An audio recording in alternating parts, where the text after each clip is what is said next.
5.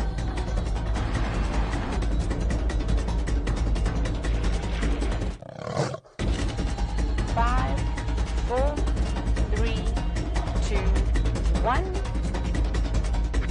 You are live, you are live.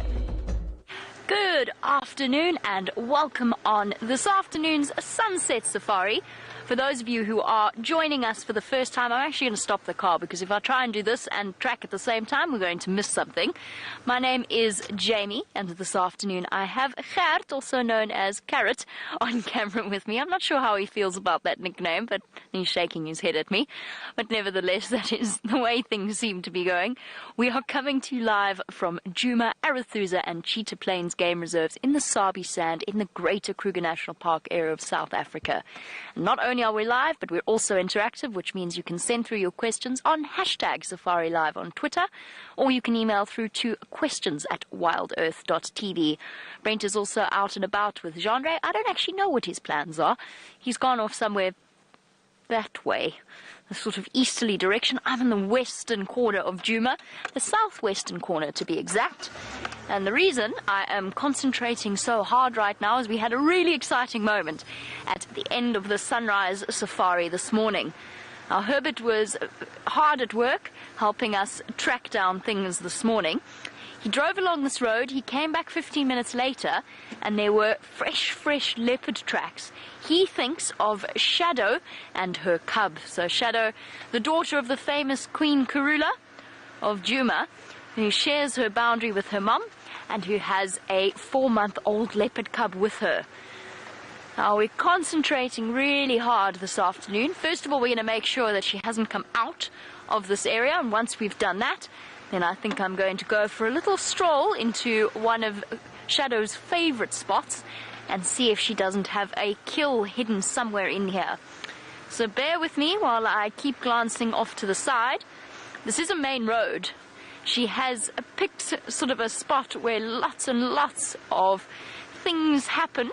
Lots of vehicles come past, so I need to concentrate nice and carefully on making sure that she hasn't popped out.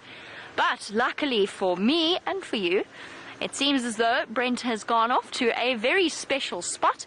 Let's go across and see what marvelous surprise he has for you. Welcome to the Sunset Safari, and we are at the Nkahuma Den, and Mom is here. Isn't that great news? We can't see any of the cubs. We just see a very relaxed looking Mom at the moment. Oh, rolling over. Watch out you don't squash your babies. Now, we're going to be playing the patience game this Sunset Safari, and I think as it gets cooler, there's a good chance she might play with the cubs or they might move out into the open. And now because Mom's here, we're able to stay. Oh, back to sleep, Mom. I wonder if she dislodged any cubs in that movement. Not that we can see, but I'm sure they're around there somewhere. Probably snuggled very close to her. And I am, of course, Brent, and I have Genre on camera. And we are very excited to bring you Saturday Cub Day, hopefully. We're going to sit here and play the patience game with the little ones. And hopefully Jamie is able to find Shadow and her little one.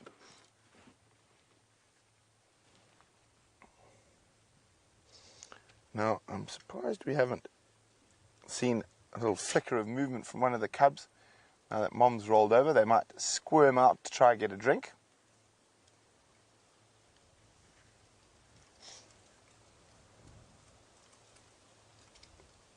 Now, if you or I had to lie in that particular thicket, we would be completely ripped apart by that fallen knob thorns. That shows you how tough these creatures are, able to withstand all those thorns and actually look quite comfortable while doing it. So you see a little flicking of Mom's ear.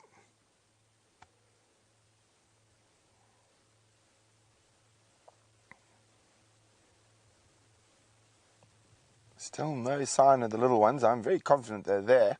Probably just hidden behind her body at the moment.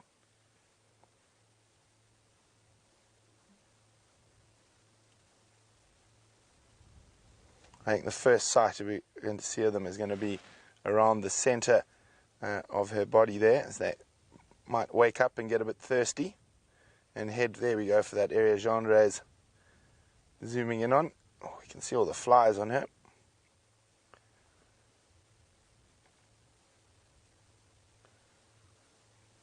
Most of those are probably going to be stable flies, those very irritating little biting flies that cover a lot of our wildlife here in the Sabi Sands Game Reserve.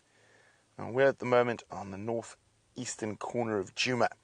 And remember, this is a live African safari. And also you can ask me any questions you would like by using the email address questions@wildearth.tv. Oh, she's getting irritated with the flies. That's a flick of that tail. Or use hashtag SafariLIVE on Twitter. Now, as those cubs grow, that tail is going to become quite an important thing. And it is one of a lion cub's favorite toys. It's always moving slightly, so a great thing to practice pouncing upon and biting. Oh, I think that's flies biting at the moment that's making her jump like that.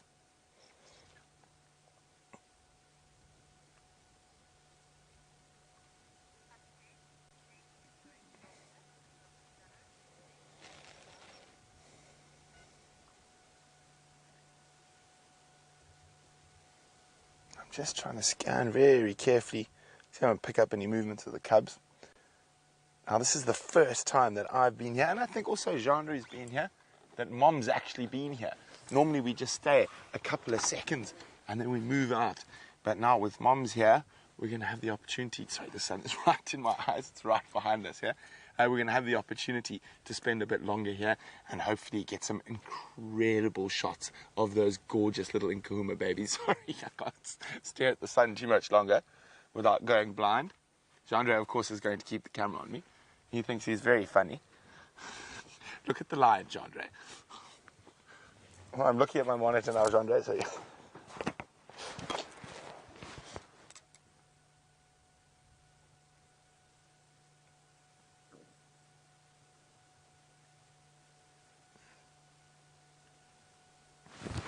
Now, it is still quite warm, and on this beautiful winter's evening, and I think as it gets cooler,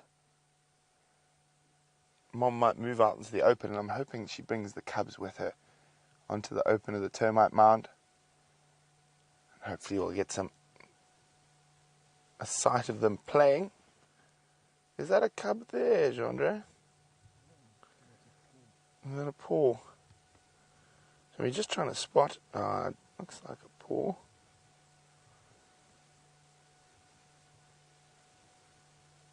Every now and then I think I hear a little ow.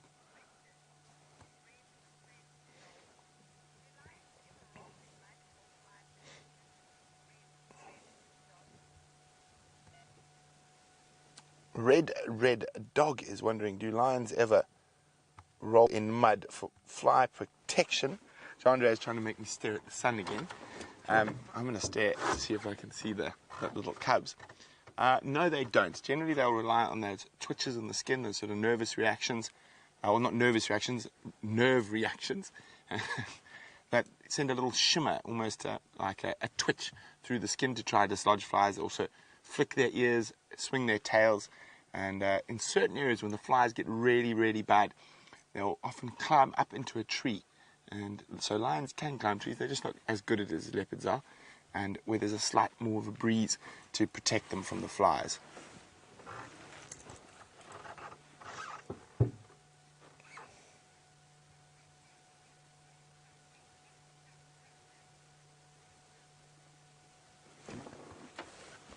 So she'll be lying very close, as I said, to those little ones. I'm sure that just our view of them is being stopped by her body.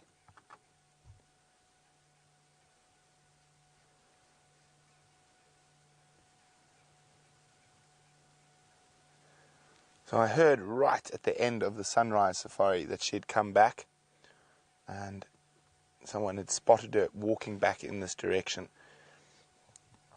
So this was always where I was going to head today, and I'm hoping to get some wonderful views of those little cubs with the mom. Now, she probably gave birth in this area, and when those cubs are as small as they are, she's probably not going to move them unless there's some outside circumstances that might cause her to move them, movement of male lions or hyenas close by, and that she'll probably leave them sometimes for up to 3 weeks in the initial den before moving them to another den. Generally the den won't be too far, and she's quite lucky. There's a myriad of these little dongas, as we call them in South Africa. Now, a donga is like a little dry creek or erosion gully, but they are natural, and this is one here that we're on. And you can see water would flow right down in the bottom of that. Now, this actually flows all the way to Buffelshoek Dam.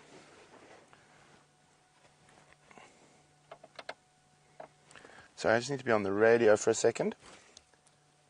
Afternoon, there's a large slumby in Love, around or heading north from Vuyatela, and one station with one Satyangala at the den site off Buffelshoek cut line. 1 out of 5 visual and no visual of the cubs.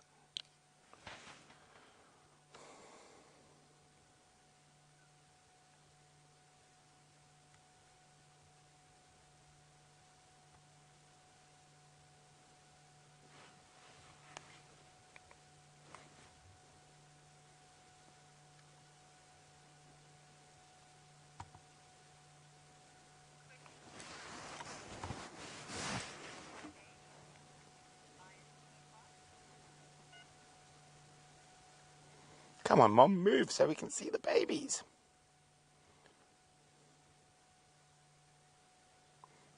Now, as Jean-Ray scans, just look carefully. You might pick up a little bit of movement that we haven't seen before. And it's Mom's ear. Maybe beyond Mom or in the foreground to Mom.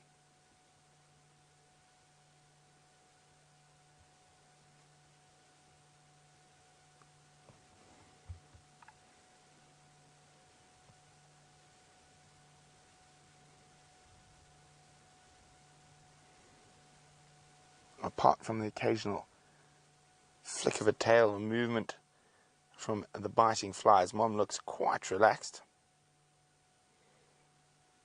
Now, while we wait, we could always do a tree quiz, since we're sitting next to so many trees. Jean-Ray, which tree should we do? About the dead one. The dead one? I don't think it's a bit easy. I think I've mentioned what the dead one is too many times since we've been here. Let's do these little two right off in front of me here. So there we go. Very round shaped leaves. And have a look. There's some thorns. But if we look at the bark a little bit lower down, it does look quite flaky. And there's some very distinct protrusions from it. So if you think you know what little tree this is, let me know by sending me an email to questions@wildearth.tv or use the hashtag SafariLIVE on Twitter.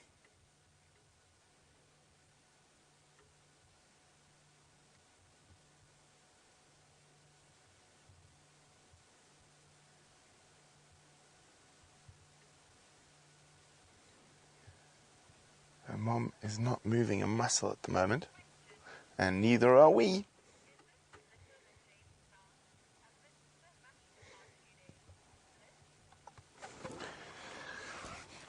Now, Liz would like to know if this is the litter that James found. I think, yes, he was. He was the first of us to see it. Yes, Jean-Ray is nodding his head to me. So these are the youngest we know about, but there are 3 Nkuhuma lionesses that are currently lactating. So we've only found 2 of the litters, so there could still be, there is still a third. We're not sure how many or where she's denning at the moment. So it could be very exciting that we're going to have 3 different sets of Nkuhuma cubs. So this is indeed the one that James found. The other group of lion cubs is currently in Buffelshoek from the last tracks I saw of them. Was crossing into our boundary, probably about 3 k's from here. So they are unfortunately not currently on Juma at the moment. But I think these guys have been born on Juma, and are going to be on Juma for the next little while before they're about 2 months old when they start moving around with the pride. So I would guess these guys to be 2 to 3 weeks old at the maximum.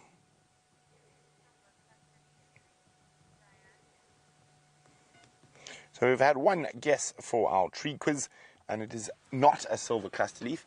A silver cluster leaf doesn't have thorns. So let's have a quick look at it again for me there, please, Jean-Andre.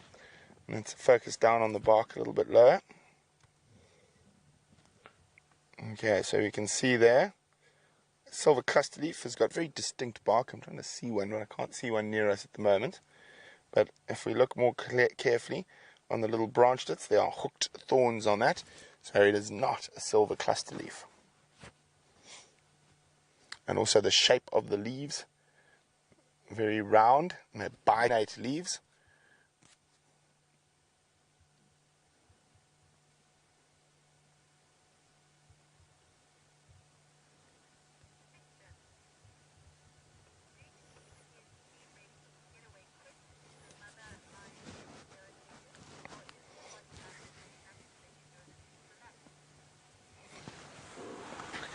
So Dean's wondering if I've got to be ready for a quick getaway in case that female, that lioness starts getting aggressive, or is her body language enough to let us know that she's relaxed? Well, her body language will let us know, and with most of the animals we're reading their body language, and I can see from her body language at the moment that she couldn't give two hoots about us being here. I mean, when we first arrived, she didn't even lift her head. She knows we're here, she can hear me speaking, she heard the car coming, and she's just snoozing.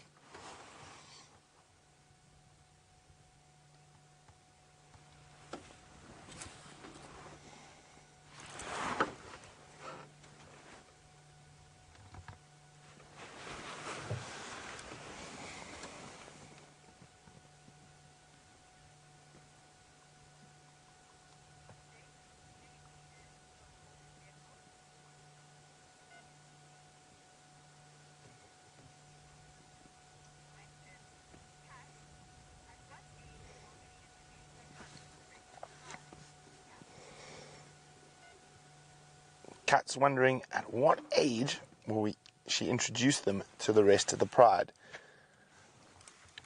Now, Kat normally at about 2 weeks old, 2 months old at the earliest, sometimes a little bit later, sometimes a little bit earlier, but normally around that 8-week mark is when they first get introduced to the pride. Doesn't mean they stay with the pride, but they will be taken to kills if the pride makes a big enough kill. Now, I'm hoping that someone has figured out what the tree is. I'm just going to try and move the vehicle slightly. No, actually, I don't think so. I think this is the best spot we've got, unfortunately, for now. And we will have to wait. And we are going to have to play the patience game to see what happens here. Now, well done to a curious one who has got the answer spot on for the tree quiz.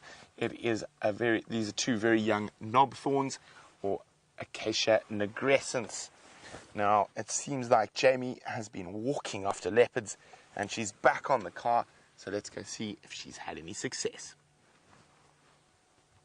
I have indeed been walking after leopards, and unfortunately the only thing I found was one very startled steenbok and a couple of very unhappy waxbills, blue waxbills to be precise, little fluttering birds that kept me company whilst I went searching for shadow. I'm afraid no good news to tell you just yet, but the afternoon is yet young, and we're still making sure that we scour the area to make sure that she hasn't popped out. The biggest difficulty in this particular patch is that it's an absolutely enormous section of bush. I say enormous as if, it's incomparable. It's not 100% true, but for our region, it's one of the biggest areas without roads, which means she could be hiding absolutely anywhere, somewhere in this block. And in the Strychnos thickets, or in the Tambuti thicket that I went for a walk in, It is very difficult, very tricky to see if there's any sign of her there. But we're going to keep looking, and hopefully as the afternoon draws on and people start to go out on their vehicles, we'll have a little bit of help to circle this region. But what I did was I went and I walked around, basically almost aimlessly, because there's patches of that ground where it's next to impossible to see a track. It is very, very rocky. So I kind of just, oh, hello, walked. Hello, boy. You've gone very still. What you thinking? Did you get a surprise? I got a surprise too. Hello, big boy.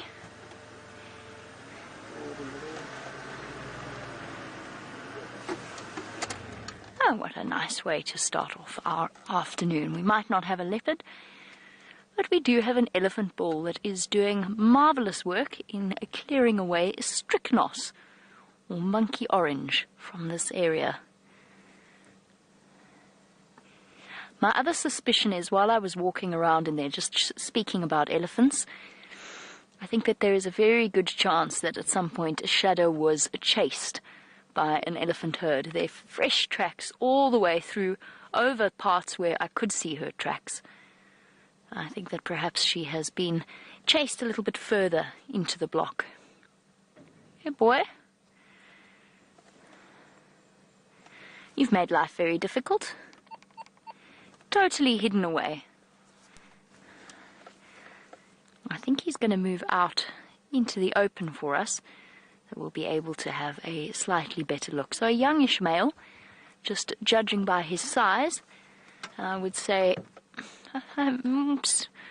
maybe about 5 or so years spent living away from the safety of his herd and all on his own.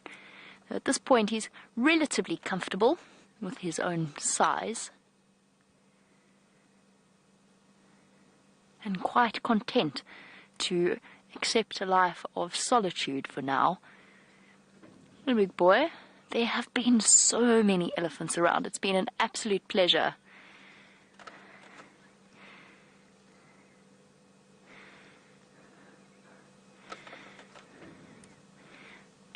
Oh boy, he's definitely playing camera shy. Let's go forward a little bit, see if we can't get a slightly clearer view of our lovely elephant bull, and then perhaps he will decide to walk out a bit more into the open.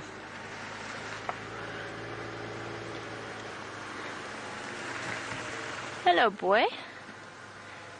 No, still playing camera shy. What he's doing at the moment, when I said that he is munching away on monkey orange, he is performing a very valuable conservation function, because monkey orange is an encroacher species, which means that it grows in thick clumps almost to the exclusion of a great number of other species, including the grass species. By the elephant moving through and clearing them away, he's doing a marvelous job of helping out the area, helping to keep the area clear of its woodland layer. Come on, boy. Oh, I think he really is a little bit shy. I don't think that he wants to be on camera. Perhaps he'll walk out in front of us on the road. No, we're playing hide and seek now. It's definitely where he wants to be, is in the thickest patch of bush and as far away from us as possible. Oh, there we go. Come on, boy. You look a little bit lost. Are you looking for some company, maybe?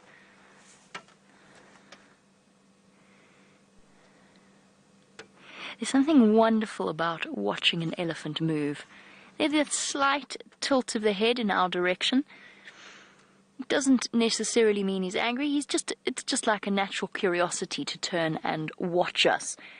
Now, the interesting thing about that is the great trackers that I have encountered before in my life, they can look at an elephant track and say that elephant stopped and turned, didn't move necessarily, didn't take another step, just turned ever so slightly, swung his head, and that creates just the tiniest of shifts in an elephant track in the sand. That's not something I even begin to claim to be able to do. I don't have that level of expertise, but it is something wonderful about the way in which our master trackers of the area work. Oh, I know where he was going. There's actually another elephant in there. It's really hard to see. Behind him, I just saw a cloud of dust go billowing up into the air. It's also what made my life difficult in terms of tracking Shadow, is that there just appear to be elephants everywhere here. Everywhere I walked, I could hear branches cracking. And on a windy day like today, it is starting to get a bit windy. It's best to be as cautious as possible in avoiding the elephants.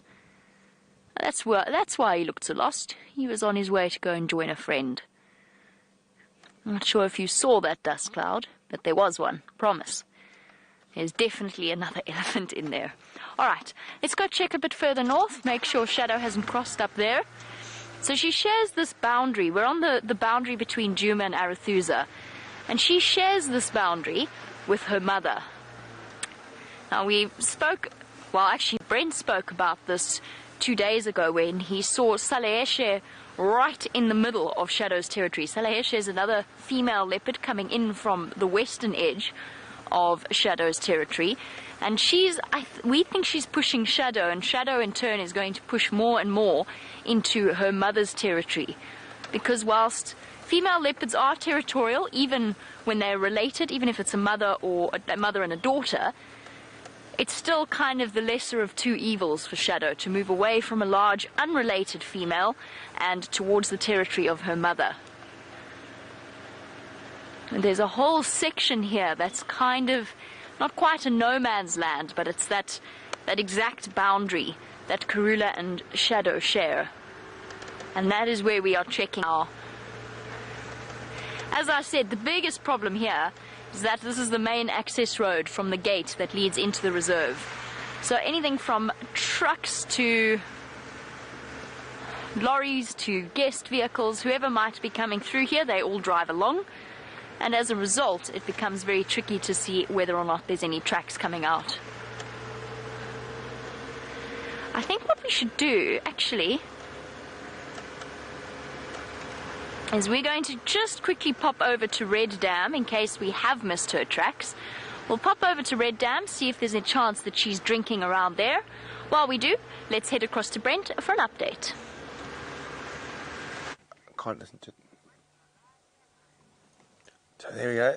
And Jean-Ray is doing a focus pull from the buffalo thorn. Sorry, I had Final Control and Game Drive talking to me and Jean-Ray talking to me at the same time. So I'm going to try to figure out one at a time.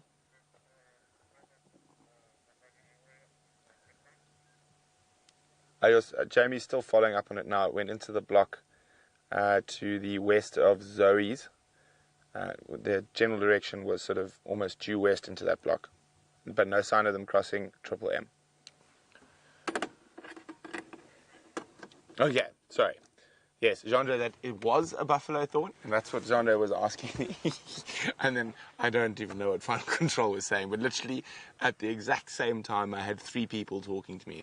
And I consider myself multi-talented, but that was just too much. So I've actually spotted where the cubs are, and I just saw a bit of movement. So I'm going to use my hand to show you because it's not very easy. Okay, where's she? There's she. The cubs are literally there where my fingertip is, in that mess of thicket there. And the only reason, there we go, Jean-Ray spotted the movement. Now, that is a lion cub, believe it or not. So, here we go. And every now and then I'm hearing them go, ow, ow. So it means they are going to start getting hungry and start crawling towards mom. Now, which part of a lion cub that is, I could not tell you. Jean-Ray, any guesses? Belly, maybe? No. So that's where the 3 little snuggle monsters are snuggled together. They're probably less than half a meter from mom, who's lying just on the edge. Now, even mom would have a hard time getting into that thicket there, and that's why it's such a good den site for her. That very, very little is going to be able to get in there and get to those cubs.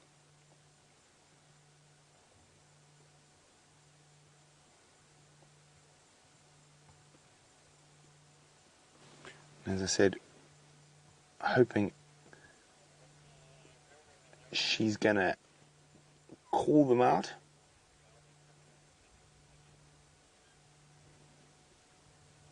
Before she heads off hunting again.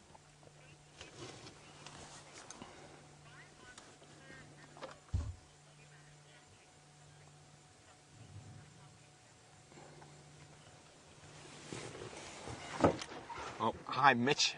Mitch is in New York and he's wondering why aren't the furry animals here. Oh, sorry, this is very, very noisy on the Game Drive radio today. I'm turning it off. There we go. Done. Mitch, you have my undivided attention. So, Mitch is wondering why the furry animals here aren't completely inundated with fleas. Mitch, they are.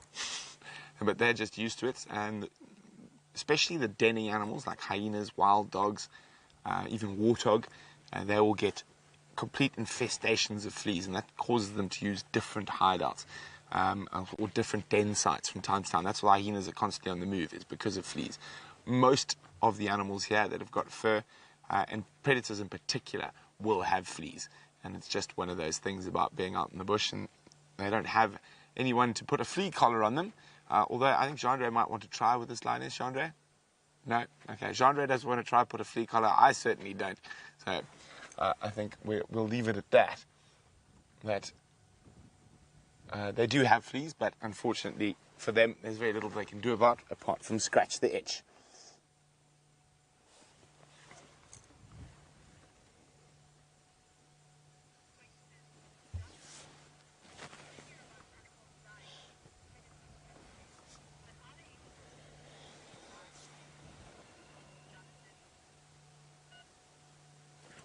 Now, Jonathan's saying, often hear about animals dying because predators catch them, but are there any diseases that might kill animals earlier?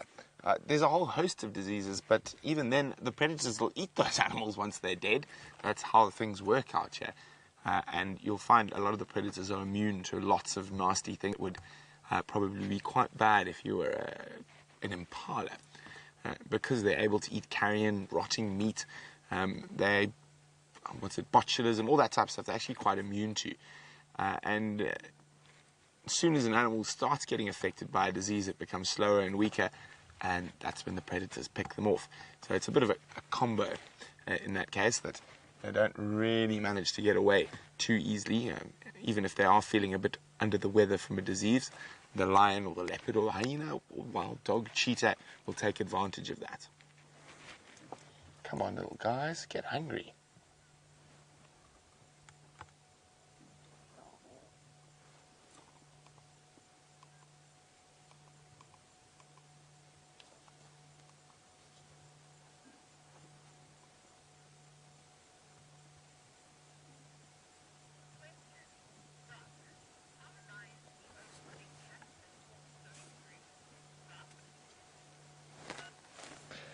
Now, lions are very interesting because they're quite unique in the big cat family. They are the only social predator, or only social big cat. Now, Brock was wondering whether they are the only of the cats that are social. And Brock, there are no other truly social cats throughout the world. And it's probably because of their evolution and where they've evolved in a very highly competitive area, the African savannah, where there were other social predators like human beings and hyenas to compete with. And it's a very, very interesting thing if you look back at the history of lions and the way lions react to people and to hyenas and different other predators in their ecosystem. During the day, lions will run off from a human being 99% of the time. We're the dominant diurnal predator, and a group of men is quite capable, even with spears, of killing a lion. And vice versa, a single lion, a group of lions much easier to catch, very easily can catch a single person as opposed to a group of people. But during the day that during night that changes. Day is our time, nighttime is the time of the lions. So as soon as it becomes dark, we become part of their prey. So they move, and we try and move indoors into caves to get protection, whereas the lions rule the night.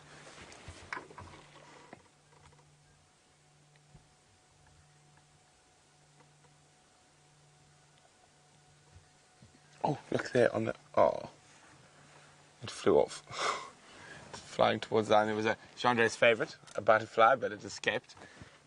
Looked like a little Shiraxes, but I landed on the bonnet and then took off towards the lioness.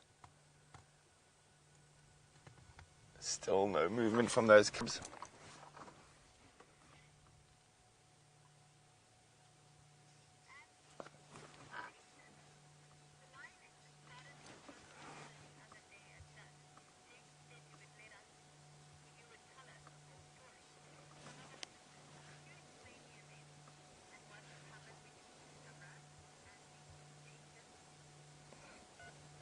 So we were following a lioness. I think it was actually this lioness across quarantine last week, and she happened to spy one of the guys who's building our new final control, and he was wandering around where he shouldn't have been at that time of the day, and she immediately changed and went into stalk mode. And Angie is wondering about the rest of the story and what happened when it was off air.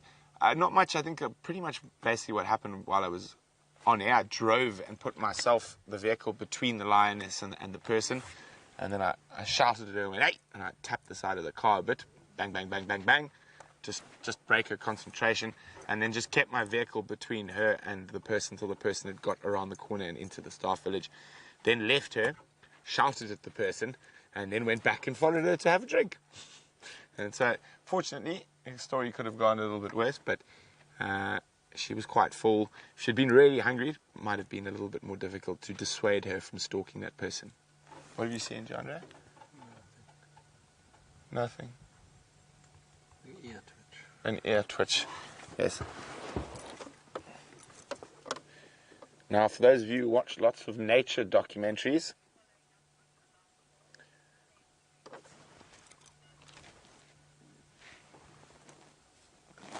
and those wonderful cut-together shots of cubs and playing and whatnot, this is how you get them.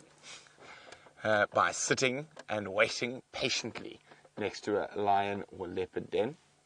Sometimes you get lucky, and the playing starts within 2 minutes of you arriving. 90% of the time, it's like this, playing the patience game.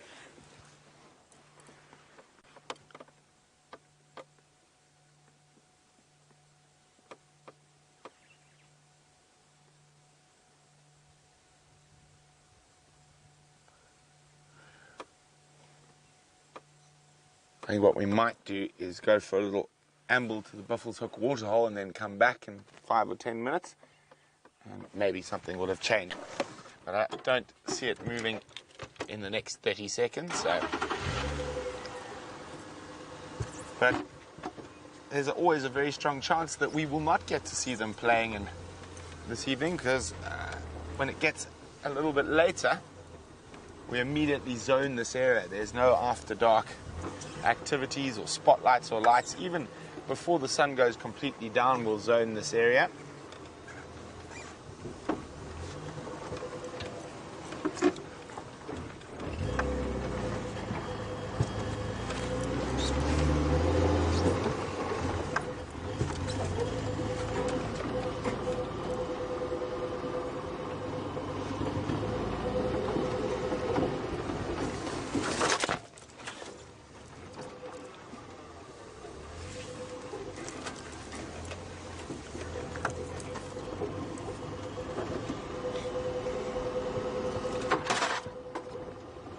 Now, you can see there's a bit of work happening at Gari Dam, where the Djuma pan cam is, and Johanna's wondering what's going on there.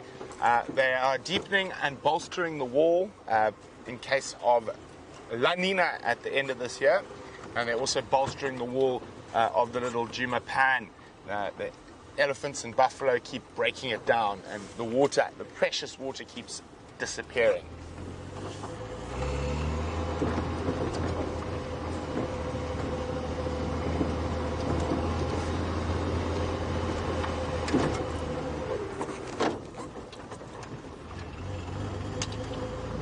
Okay. Now this is the area where we had a very brief sighting of a honey badger this morning scuttling along. So who knows, maybe they'll be out and about again this evening.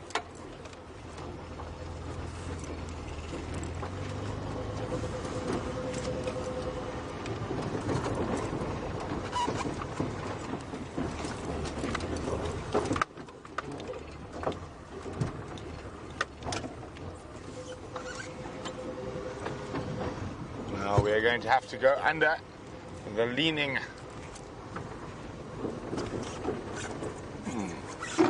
It's probably just her. The lion tracks on the road here. They weren't here this morning. Ah, yeah, see, there they were. Straight in towards the den. Here we have the leaning terminalia of Buffelshoek East. I just have to slow down so Jean-Ray can lower the antenna. We're good?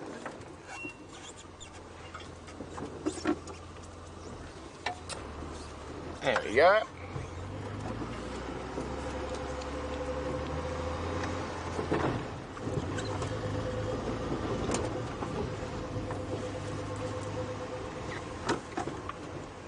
Okay, so we're going to keep checking. While we do that, let's go across and see how Jamie's tracking is going.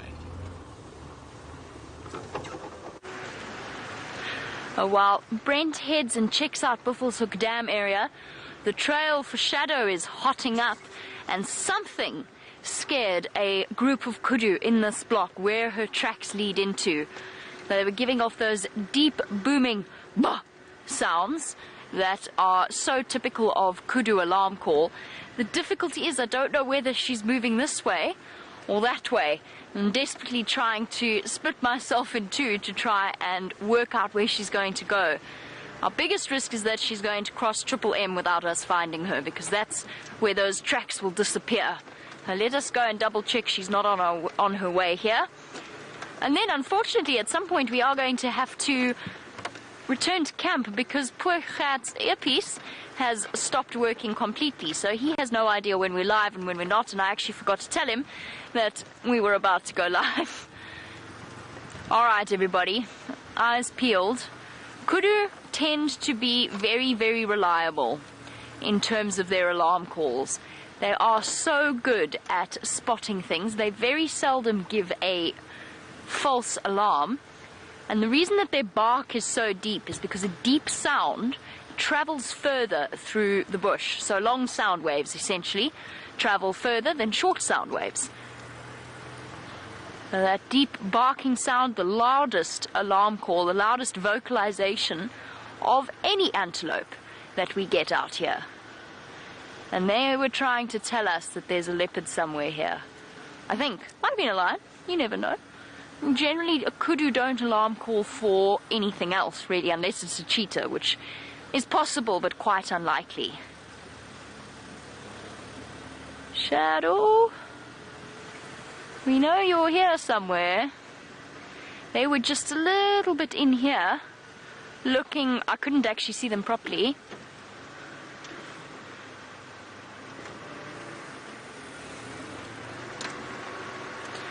And hello to Iodine in Illinois.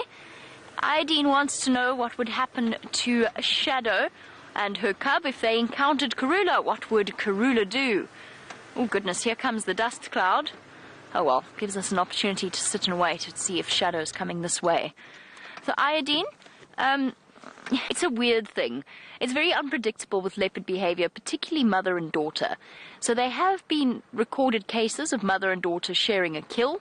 And there's even been a very unusual case. Winter is dusty. Very, very unusual case where a grandmother ended up sharing a kill with her daughter and her daughter's cubs and adopting her daughter's cubs. Now that's a very, very unusual situation. Nobody really knows why that would occur. That being said, we don't know really what would happen. They'd probably, most likely, there'd be a bit of growling, a bit of posturing, the little cub would run away, and they would probably have moved apart into different directions.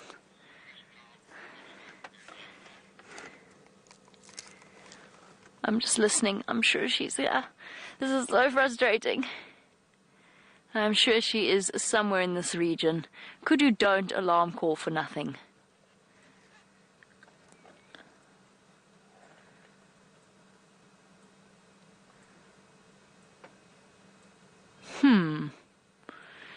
Okay, no sign of her here. Perhaps let us go and check further to the north. We've checked west, She's probably moving, given that the kudu were alarm calling, or it's just started alarm calling. So let's go and try and check elsewhere. I'm desperately attempting to recruit people to help me search, but everybody's on opposite ends of the reserve. This is very sad. Ooh. Try not to throw poor cat off the other end. Okay. And I'm sure she's being pushed by the elephants. That's why she's moving.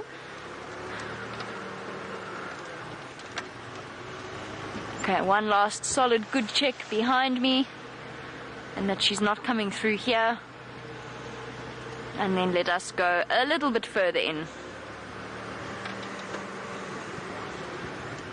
Oh, when one hears alarm calls like that, it gets very frustrating when you don't know exactly what it is they're alarm calling at. Let us go and see. I'm sure it's her.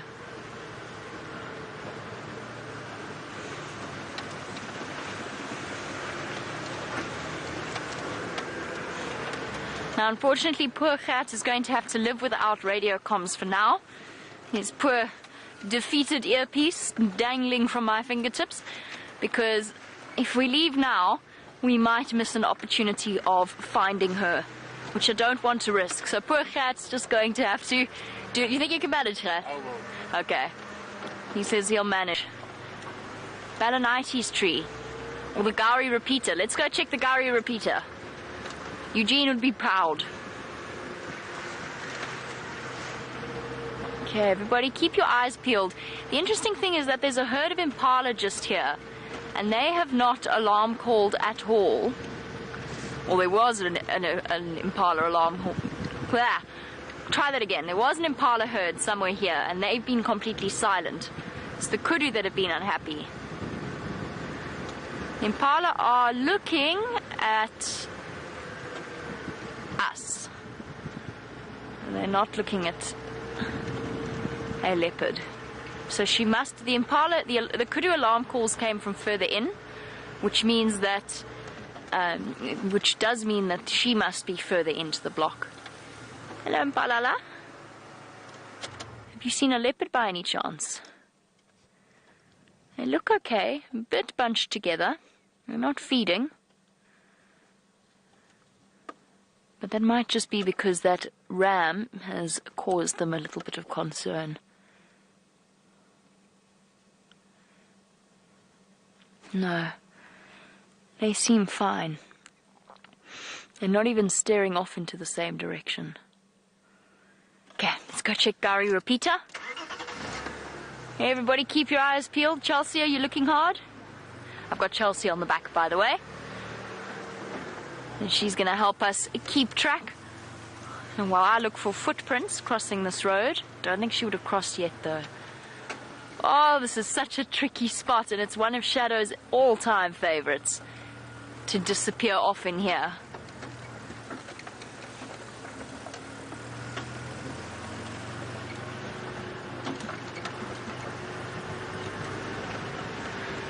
Is there a chance that the kudu were alarm calling at the impala, perhaps? I don't think so.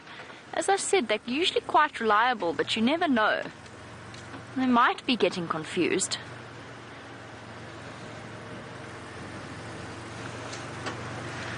I'm going to keep checking, make sure that she hasn't popped out here, and while we do, and then decide what to do about poor Gat's earpiece, let's go across to Brent, who has made it to Buffelshoek Dam.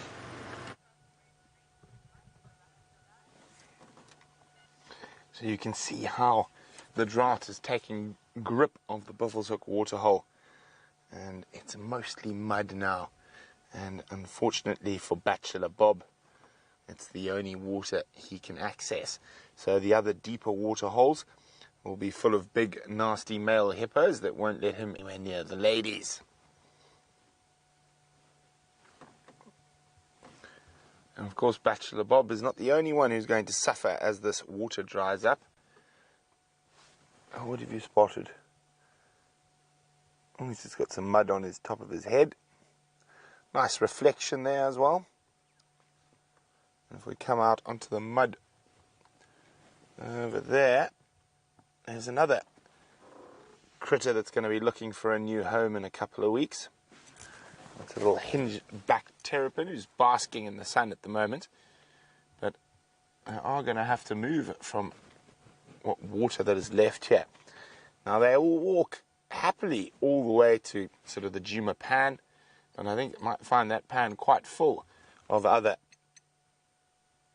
terrapins as well. And flying around, there we go. Whoa, nice, Jean-Andre. Here's a blacksmith lapwing. We heard that tink tink. There it is. That's where it gets its name from.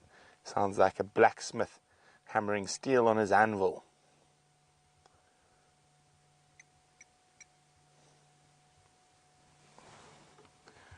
They will also have to find another spot that's got some water for them to hang around.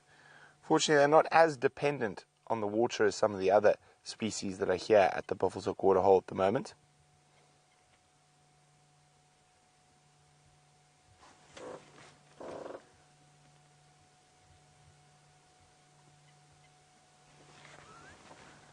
And some other birds also utilizing at the moment, who are also going to have to move.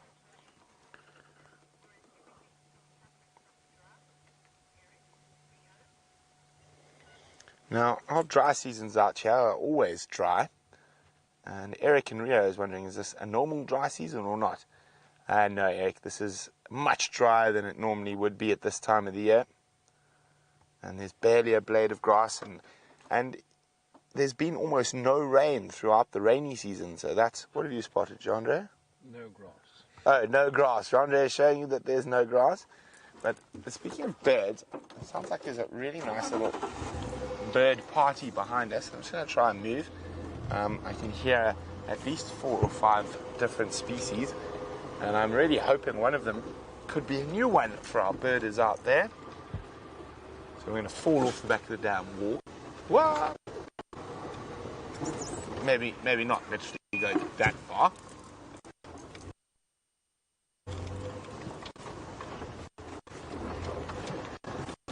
So, nice thing is, yeah, we're almost in the canopy. So let me see if we can spot them. I heard them behind me.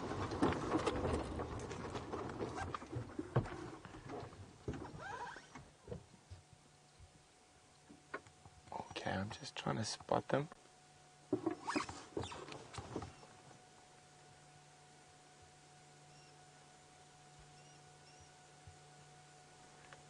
I can hear them. Psh, psh.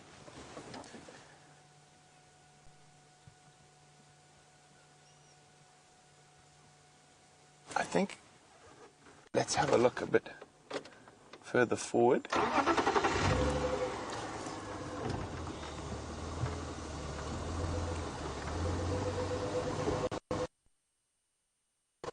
Might be a little bit deep into this little river system now. We can see it quite clearly now. So this is now further down from where that lioness is, and you can see it's become a bit bigger. There's that lovely river sand at the bottom.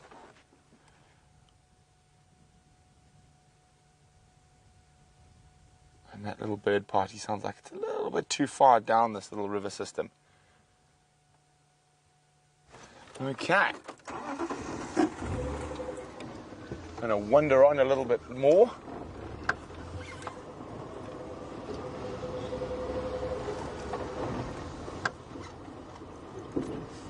Before making our way back to the lioness.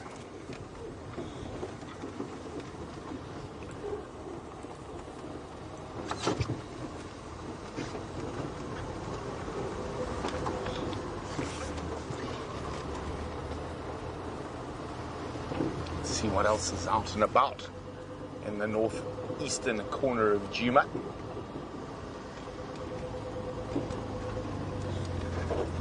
Now, the wonderful thing about being out in a live safari is we literally cannot plan what is around the next corner. And around the next corner shall be, Jean-Andre? You smelt a lion. You smelt a lion poo. No, there's quite a lot of it around here, Jean-Andre. Okay. What is around the next corner? Here's your corner, Jean-Andre. Here's your opportunity. Here's your moment to shine. Elephant done. Yes, no, there's a lot of that as well. Okay, so we're going to stop asking Jean-Andre Well, I was hoping we might find some of the depositors of all the elephant dung around here. I was actually hoping some might move towards that waterhole. So we're going to do another big loop and then head back, have one last look at the lioness. If there hasn't been any movement and the cubs are still in that thicket, we're going to leave the area. Try again in the morning.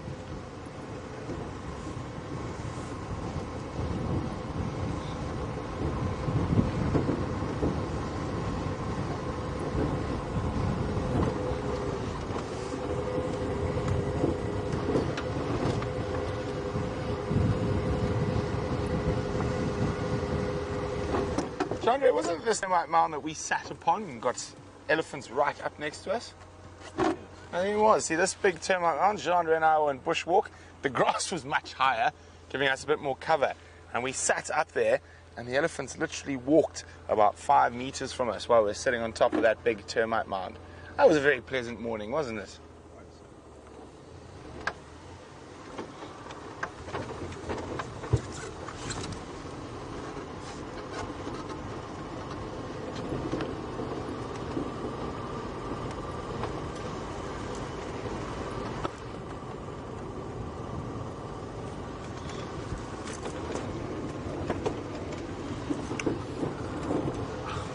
Red Dog has got another question about elephants and is wondering, do the bulls communicate as much as the females? I'd probably say they communicate a bit less to sort out, but they do definitely communicate quite a lot. But I would say just because of the dynamic that happens in a breeding herd, there probably has to be more communication by the females.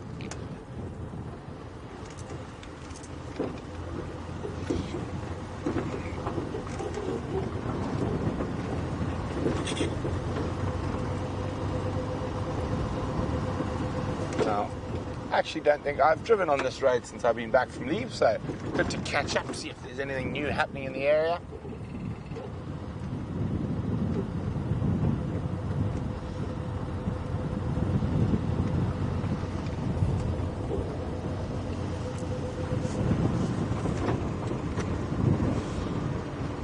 So far, no signs of anything.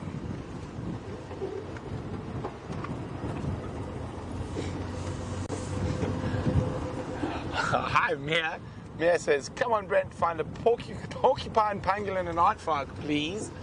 I'll definitely try my best, Mia. And unfortunately, all three of those species, this is probably about the worst time of the day to look for them. So maybe as it gets a little bit darker, we might have a little bit of luck in that department.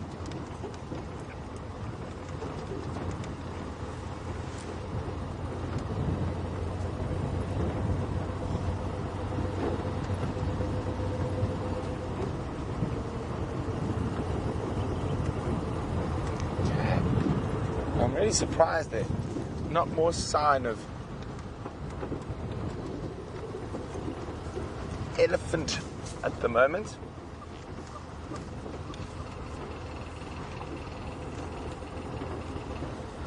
Look at that. There we go. Yellow-billed hornbill. They actually have very, very robust beaks, but they are able to be quite delicate with them.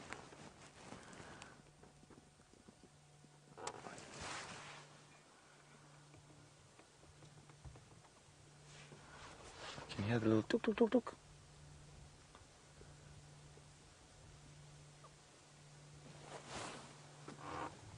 Oh, off we goes. Oh. Anyway, nice view of the yellow-billed hornbill. It seems like even the birds are on strike this evening. But that's how it goes in the bush. Sometimes there's just stuff happening everywhere. Other times you've got to work a little bit hard, and that's what makes it fun.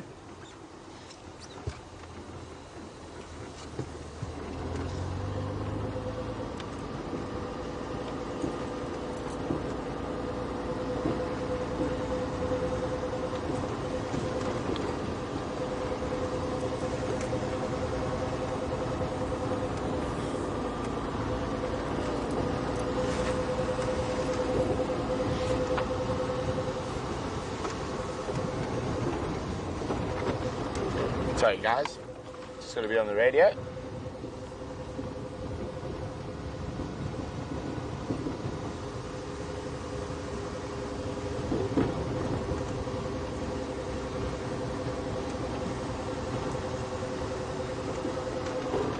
That's it, all covered. Oh, come on, there were so many lion tracks all over Djuma. I wonder where the rest of them are. Standing by, Orbs. Some male waterbuck.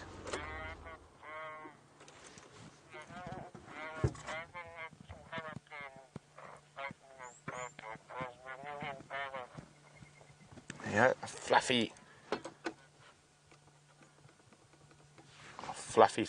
antelope.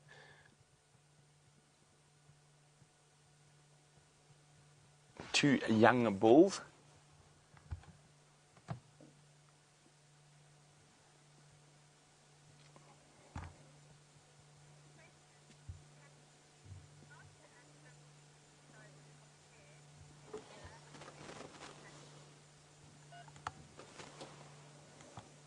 Now, waterbuck are one of our biggest antelope, and you can see the very distinctive white ring around their bottom.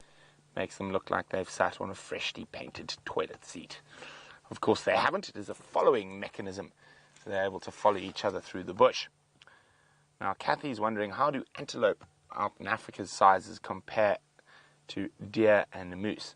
Now, unfortunately for me, I don't really know that much about. I know red deer. Red deer, I think, is about very similar size to a waterbuck or a kudu in weight. Now, a moose is probably the same size as a buffalo, is the best way I could say, and an impala is about the same size as a white-tailed deer. So I think red deer and elk are similar sized. So a big male waterbuck or a big male kudu, a similar size to an elk or a red deer, but a moose probably the size of a buffalo. I think moose can get probably 700-800 kilograms in weight, and that is about the same size as our buffalo. We're going to leave the little waterbucks as they meander off. We're going to do the same, keep checking through this area.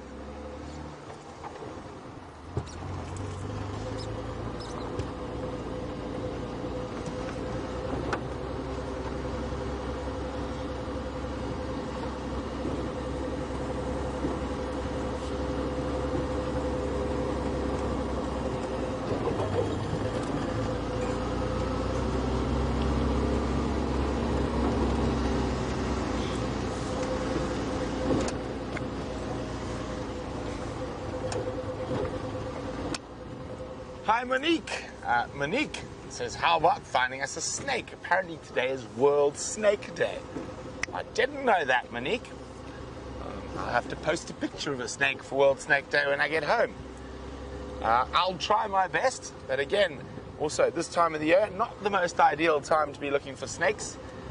Most of them are hibernating to a degree in this cold winter weather. We might get lucky, you never know.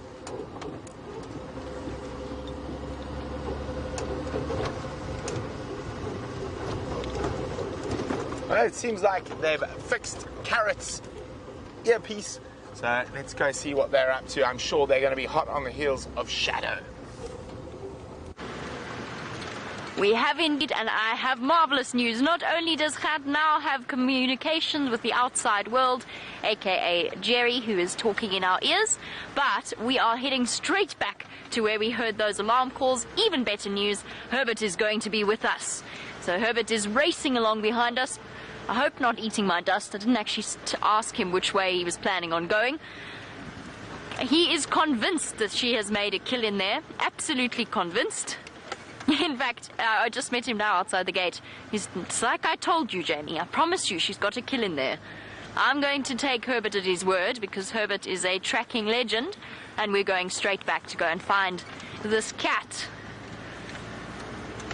So fingers crossed, everybody. We had such an incredible sighting with Shadow the last time I saw her. We had a sighting with her and her cub And her cub is only 4 months old at this point. Too cute. And she'd caught a monkey. And the little cub was dragging the monkey around and chewing on it, and even went so far as to hiss at Mom when Mom tried to go and eat some of the food that she'd caught. An incredible sighting. So bear with me, everybody. We're going to go quite quickly. And we're not going to stop at the moment for most of the stuff we see, unless it's something extraordinary, or if it is a sneak for Monique. A snake for Monique in London, since it is World Snake Day. I've been doing that all day. I don't know. There's a problem with my speech patterns. You should have heard me this morning trying to say Cheetah Plains Pan. Cheetah Pan's plane. Yeah, okay. Let's move on. Let's go find Shadow.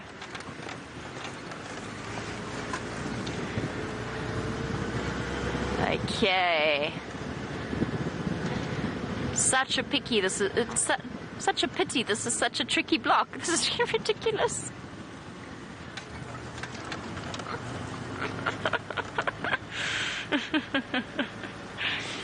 Okay. Now, let me try and get my words straight. Michelle, good afternoon and welcome to the Sunset Safari. I'm afraid we don't have any updates on any of the other leopards. I know you are particularly speaking about Mvula. Last we heard, he was reunited once again with Shaluva, whether he wanted to be or not, I imagine. That's how I imagined it worked. So for those of you who missed it, Mvula, a big male leopard who used to be dominant in this area, has almost reached the stage where he basically has reached the stage where he's not been really holding territory. He's been pushed out of his territorial area. And he was mating with Shaluva. We then heard a report that he got into a fight with a male leopard called Gijima. He ran off, so did she, and they were then seen mating again last night in Buffelshoek, the property to the north of our boundary. Now, chances are that scrap was... Well, it would have been a serious scrap by leopard standards, but it would have been very short-lived. They probably would have tangled for a little bit and then moved off, which is what they did by all accounts. So Mvula, I'm sure, is fine. He might have got a few knocks, he might be a bit scratched, but otherwise he seems to be happy and healthy. The reason I say that I don't think he had much choice in his reunion with Shaluva is that, as we've seen before, a female leopard in estrus or in heat can be quite a force to be reckoned with. They can be quite tricky to shake. Now, he may not have wanted to be mating with her. There's a great deal of noise, and he probably wouldn't have wanted to attract Gijima's attention once again. But I have a suspicion, this is pure supposition, but I have a suspicion she probably followed him. And the instinct to mate, obviously, once presented with a female in estrus, is relatively irresistible. But we did hear Gijima, we think Gijima, territorial calling up in Buffelshoek last night when we went to bed. Okay. Looking for a dust cloud that might mean Herbert is on his way behind us. Let us just check really carefully around the Balanites tree. This enormous torchwood that is one of the boundaries of Shadow's area. It's a beautiful tree. Stop here and just listen for a second. One day I'm going to come around this corner and there will be a leopard in this tree. I really feel like that is going to be the case. I always say that, though, every time I come past, and there never is. There is a squirrel, though. I had a sudden surprise. I thought that perhaps there was a leopard moving, but it's not. It's a squirrel. And he's disappeared as well, unfortunately. Right, Shadow, where are you? Oh, it's gone so quiet. Okay. Let's just check really carefully along this road. Thank you, Paul. Hopefully with Herbert on the trail, we will have a leopard sighting shortly. We'll keep our fingers crossed that he can come and give us a hand. It definitely helps having two of us, because it means that we can make sure not that we don't miss her coming out somewhere odd. Okay. Check along here. I just wonder whether the elephants didn't chase her a little bit to the north.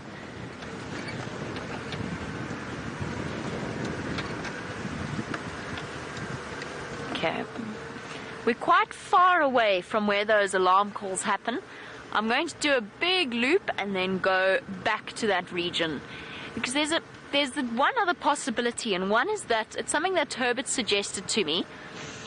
There's a possibility that she actually stashed her cub, as leopards do when their cubs are, well, throughout their cubs' lives, but especially when their cubs are as young as Shadow's cub is. And they stash them away and they go off hunting. And there is a chance, there is a possibility that she's made a kill and she's going back to fetch her cubs. Because generally, when a leopard is feeding, they have a tendency to drag their kill under a thick tree or a bush or somewhere well hidden if they can't put it up into a tree. And as a result, they don't actually get seen by the other animals of the area. So you don't often get the alarm calls responding to them unless they're moving. I want to know why Shadow was moving, where she might be going, and why on earth we haven't managed to spot her yet. I'm going to have to try and see. I think Herbert might have got distracted. He does have guests with him, so he's not 100% devoted to us. Not that that's a bad thing. Herbert is marvelous at all things.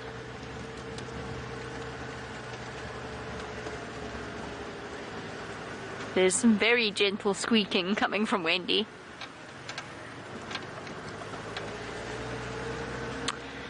Now, of course, the Shadow has become one of the most famous leopards in the world, and that is in part due to the situation that arose with her older cub, Sindile. Now, Sindile was the one who caught the dog that proved to have rabies, put into quarantine and then released not too long ago. And there was a very dramatic sighting with Sindile, Shadow, and Shadow's new little cub that played out in front of an audience of thousands not too long ago, and it had a very happy ending in that the cub proved to be absolutely fine, Shadow's younger cub, even though Sindile potentially was a threat to it. Now, yes, absolutely, Michael, Sindile is the only cub that Shadow has raised to adulthood, to independence.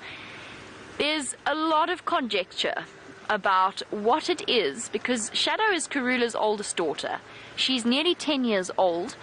She has never raised a successful litter apart from one cub, and yet her mother, Karula, in exactly the same area, has raised, in no particular order, Shadow and Tandi, Shimbambalana and Shinvinzi, Mishun and Duna, Quarantine and Kunyuma, and now she's got another set that she is looking after very well. And there's a lot of conjecture about whether or not Shadow is in fact a bad mother. I struggle with that. I'm not sure it's that easy to label a leopardess bad, although a very convincing argument that was put to me was that surely animals have skills just like human beings have skills and talents, and perhaps mothering is one of Karula's. Certainly Karula is an exception to a statistically very, very high mortality rate for cubs. I don't know. The one thing that Shadow really doesn't do well is she doesn't hoist her kills. She doesn't drag her kills up into a tree, and that in turn attracts the attentions of hyenas and automatically puts the cubs slightly more at risk. I don't know whether I would call Shadow a bad mother. An unlucky one, absolutely. She's been tremendously unfortunate in terms of her cub raising. But is there a reason why she doesn't hoist her kills as much as Karula? And is it possible that hyenas have learnt which leopard they might have a better success rate in terms of scavenging from? We know that hyenas can and do follow leopards around occasionally, even adult leopards, just out of curiosity to go and see if they have got a kill. Is it possible that hyenas could learn certain individuals are not as good at hiding their food away as others? I don't know. That might be a little bit of a stretch, but hyena are very, very clever animals. Come on, Shadow.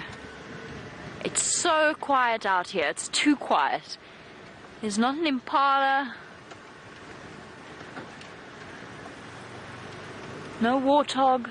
There is everything.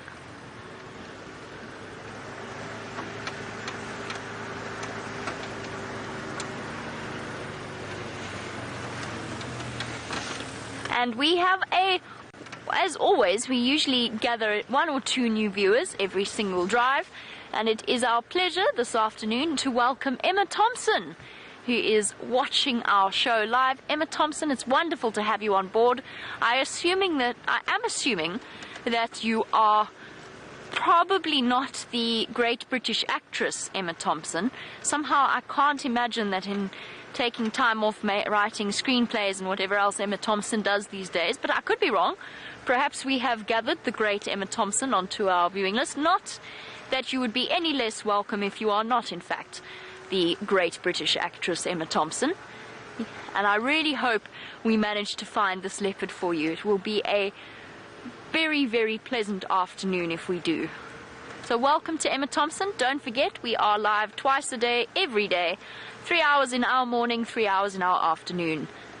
And you are more than welcome to send through any questions that you have on the wildlife of South Africa. Please don't feel shy, and certainly don't feel as if the question you're asking is stupid. We do have viewers that have been watching for years and years, but as I said, we always have new viewers jumping on board as well.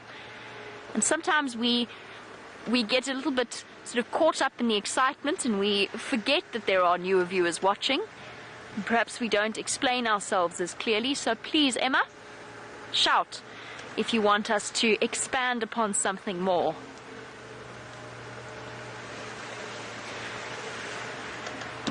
I'm becoming very, very familiar with this patch of road now. I've driven it a lot in the last few hours.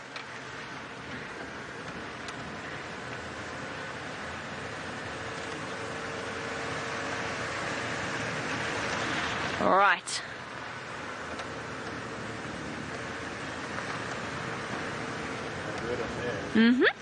So, Gert is going to give us a quick windscreen wipe. It is live, as you know, and we are in the middle of winter, which means dust has been piling upon us, especially while I raced back to camp.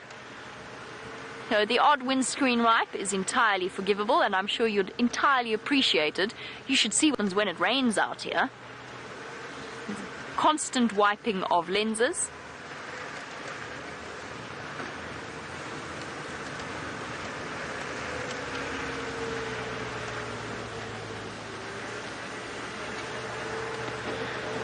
Now, typically, with our beloved leopard cubs, because of the incredibly high mortality rate, we generally do not name them before they have reached a year old, because that's the point at which their survival chances steadily increase, or actually dramatically increase.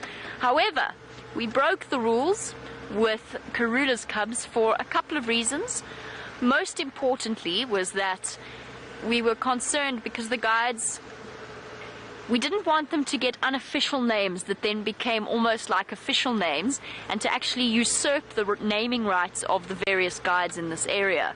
So Karula's 5-month-old cubs got their names a little bit earlier than would be normal, and they were named Khosana and Shungile, which I think are really lovely names. I really enjoy those names.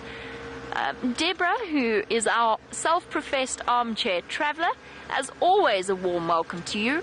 No word on the naming of Shadow's cub.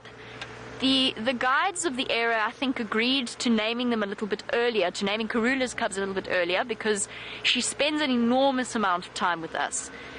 I think they might have, I don't know. I mean, we didn't really ask them if we could name Shadow's cub earlier. We focused more on Karula's cubs. Not for any major reason, other than it's just simply that we don't see Shadow as often as we see Karula. So we haven't asked about naming them early. That's not to say that we won't. It's not to say that we will. But no, there is no update on the naming of Shadow's cub, James, of course, with his royalist leanings, having nicknamed Karula's cubs George and Charlotte, decided that Shadow's cub should be called Zara. Just in keeping with the theme, those of you who are British will understand. I have to confess, I quite like the name Zara, but I seriously doubt, and please keep it as an unofficial name, because I seriously doubt that's one that's going to stick.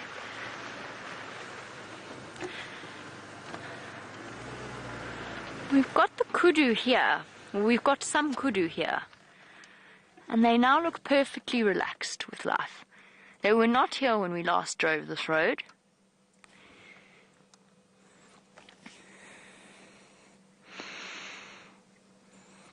So I don't know if these are the individuals responsible for the deep and booming bark that we heard earlier, that alarm call. They don't even seem to be glancing in any particular direction.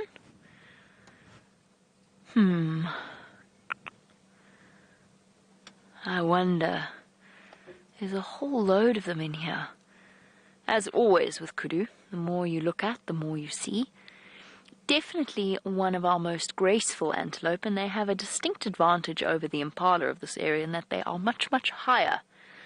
So they can actually see over the strychnos. Hello, girls.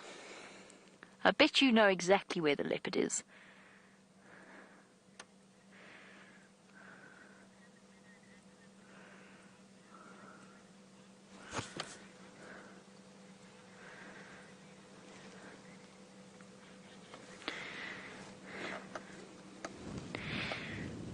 Hello, beautiful. Have you seen a leopard? I think you have seen a leopard. I wish you could tell us where she might be, though. They definitely don't look unsettled in any way. While we look at them in their favorite habitat, the white stripes, as always, jump out at the eye. And this morning we spoke about the blue wildebeest and the fact that they have darker stripes. And in both cases, it's thought that the stripes act to break up the outline of the animal concerned. And as always, welcome to James Richards. And no, I have absolutely no idea what factors might have favored the evolution of white stripes on kudu over wildebeest dark stripes. Except you might be right, it might be habitat preference. Certainly the wildebeest have the females have horns because they live, or there's a strong correlation with that fact and the fact that they live in more open areas, as opposed to our kudu where the females don't have horns and live in much more densely vegetated areas. So that could well be a factor. There might be a bit of chance as well. I'm not 100% sure, and I honestly don't know the answer to that. Let me go back a little bit. Now, I'm just going to go back one more time. I want to see if they're glancing back in a direction at all. Excuse me, girl. Have you by any chance seen the leopard? There's also a herd of impala.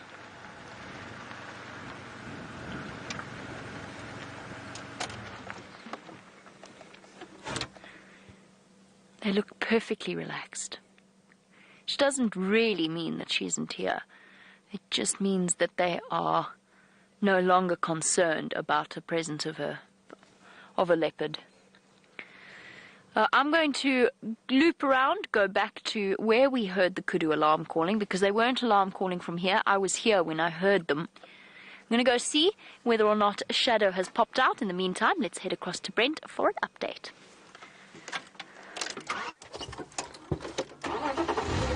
We just stopped for a quick listen around the southern edge of our traverse, and I was hoping we might hear a kudu alarming and whatnot. Jamie's off in the west looking for shadow and cub. We went back past that lioness, and there was no movement there, and the other vehicles were wanting to get in there, so we left. So I just think oh, it's a hyena track. That's been half driven over. So I did get an update today from the guys in the Manuletti. So just near the gate, just beyond Sydney's Dam, It seems that is where the hyena den is at the moment, so in the Manyaleti, just outside of the Sabi Sands. Of course, they'll still range into the Sabi Sands while foraging, but hopefully they'll move back to the Djuma dens soon.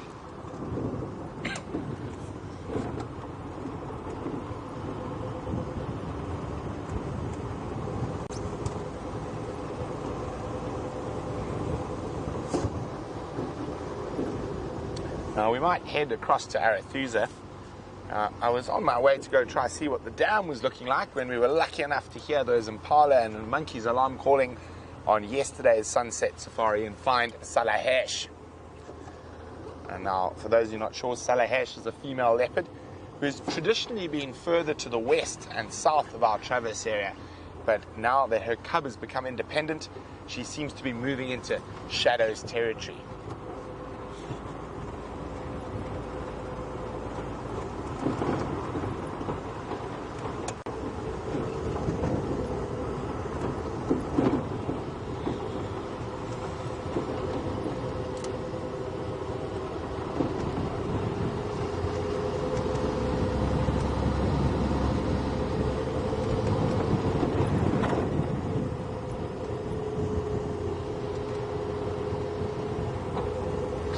Have a quick look here. This is a favorite spot of Karula's to cross. Unfortunately, no tracks. Well, lots of tracks, just no leopard tracks. Oh!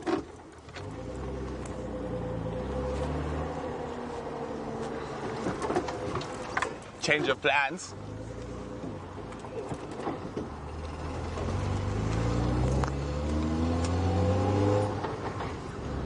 I copy, thanks Andrew. Yeah, I'm on Gary Main Junction, Chilakatla, and I'd also like to make my way.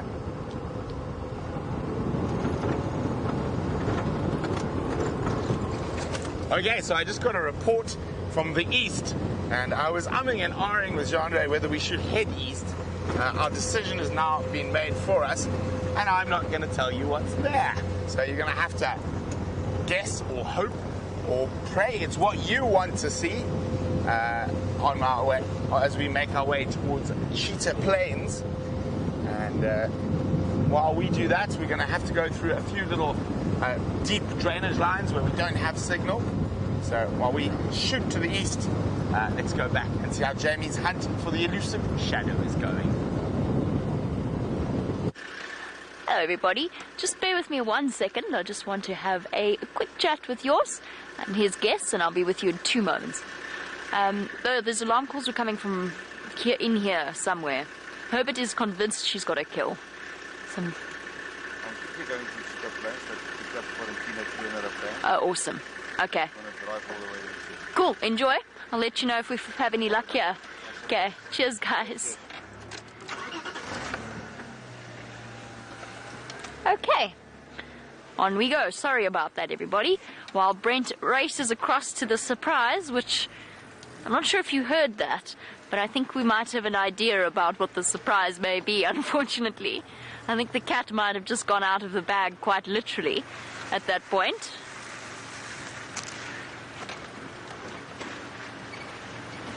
Okay. So yours came from that direction, clearly, judging by his tire tracks. One more loop, and then we'll expand the search, we'll move on, and we will try and find you other wonderful things to look at. I'm just very, very reluctant to give up right this second on a potential shadow sighting.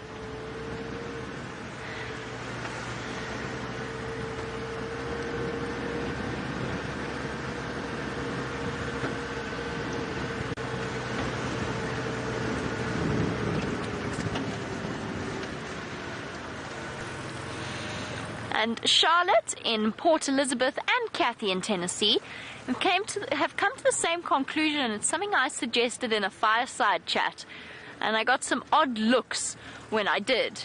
But I don't think it's outside of the realm of possibility. Just chatting a bit about our wonderful shadow's lack of hoisting ability. This is where I heard the alarm calls, by the way, so I'm concentrating really hard, making sure that she hasn't popped out somewhere here. Their suggestion was my suggestion, which might be that she has some kind of physical disability that would prevent her from hoisting large kills. Perhaps I really genuinely feel that's a possibility. I don't think it's that she doesn't know how to, because she's hoisted smaller things like Dakers or Steenbocks. Maybe she's just weaker than Karula. That's a possibility.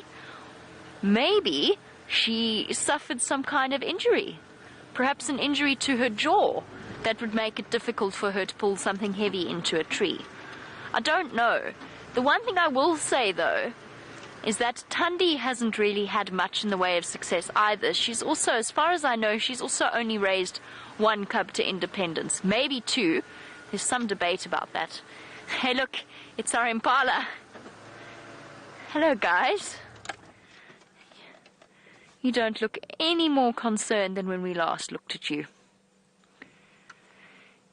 Well, not unfortunately, it's not that I wish terror upon them, but they might have been able to give us a clue as to where a Shadow might be. I don't know that it's outside of the realm of possibility that Shadow has an injury or some kind of disability. It's possible. Might just be that she is just weaker. She just doesn't have the physical strength. We may never know. Impala are looking off into the distance. Interestingly enough, in this situation, it looks as though the ram has collected a harem. Now he's timed himself, or his timing at least is a little bit off, because the breeding season is now over. The rutting season is now over. The females are no longer in estrus heat. I'm not sure he's going to have much in the way of luck there with his group of ladies, but he really does appear to have gathered a group. You see how they're all crowded together? And he is off to the right, hidden at the moment behind the trees, but he is off to the right, keeping a very close eye on them. He's definitely got his timing all wrong.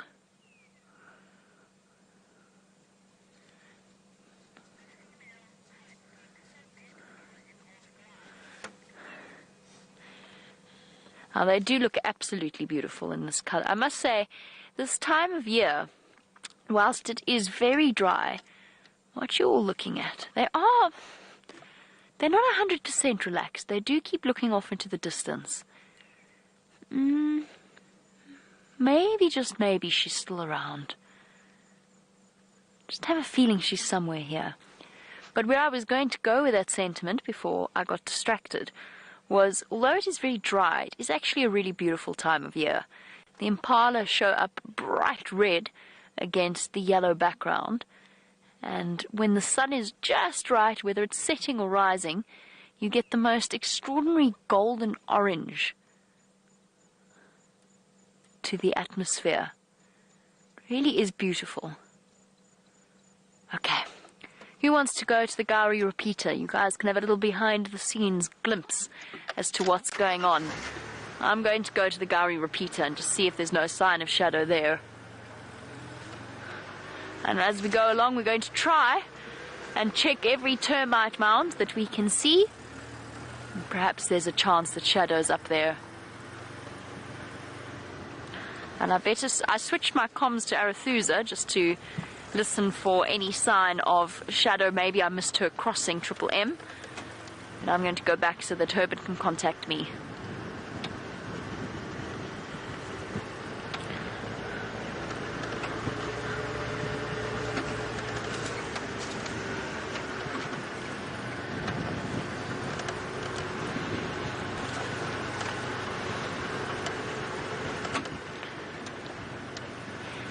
Now, just talking about Shadow's mothering skills, Carol in Atlanta, very good point from you, which is how much has to do with the territories that the leopardesses hold, whether it is to do with prey concentrations, other leopards around, hyenas, lion concentration, and so on.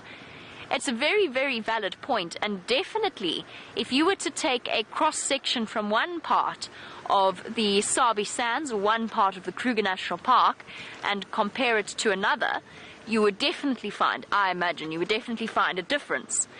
However, I think that Karula and Shadow's territories are too close together for that to necessarily be a deciding factor. The reason I say that is the lion concentration, I mean, they share a boundary. The lion concentration is essentially the same. Hyenas, again, essentially the same. And the habitat is almost identical. But that's a very, very good point. And there is a chance that would definitely play a rate in cubs' success and survival rate. In a place where there are no lions and no hyenas, there will be a much higher success rate than there would be for others. And of course, the biggest killer, 50% of known cub deaths, and that's where the key lies.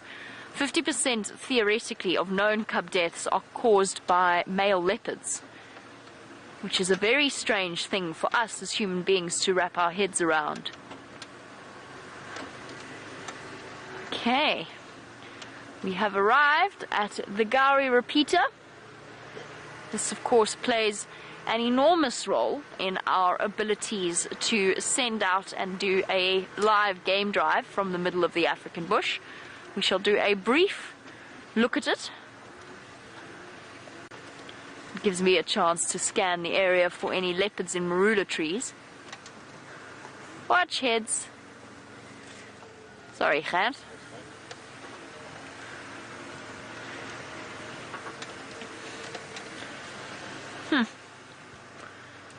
And there we go.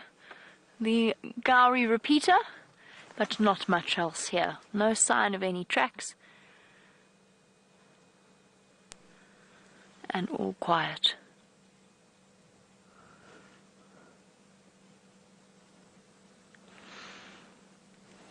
Okay. The Gowrie repeater. It wasn't what I was intending on showing you. I was really hoping we might have Shadow. Got no sign of her here. And so I think it's time for us to move on to from the area and see what other things we can find. We'll go and check water, just in case she's moved across there. And we'll see well, maybe we missed her tracks. I'm convinced she's in here, though. It's just such a big area for us to be able to scour. And with elephants everywhere, we can't really be off on foot for too long.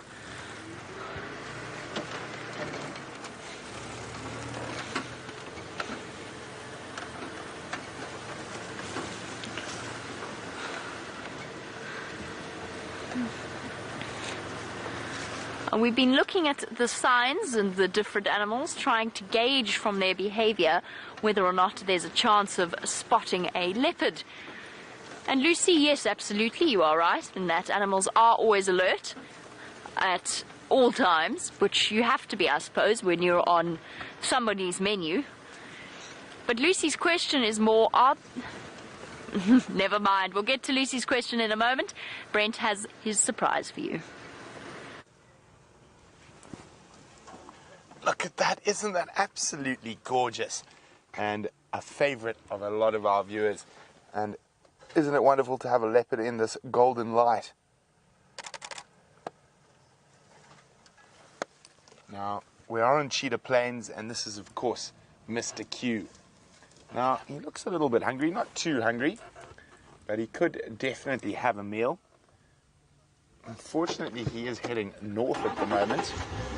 That is towards our boundary, but we will stay with him as long as we can. Now, Mr. Q seems to like taking Jandra and I on bumbles through the thickest of thick blocks.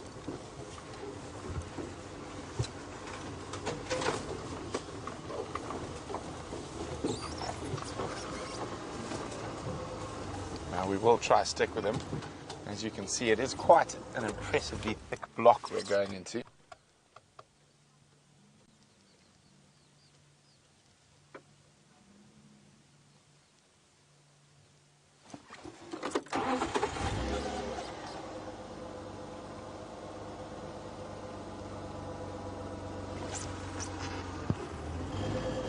Yeah. Let's try to stick with him through here.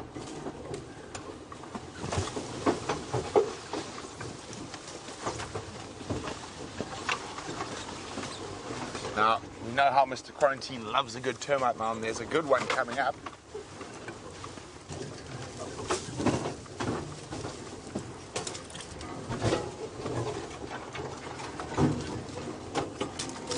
Okay, Jean-Jacques. There we go.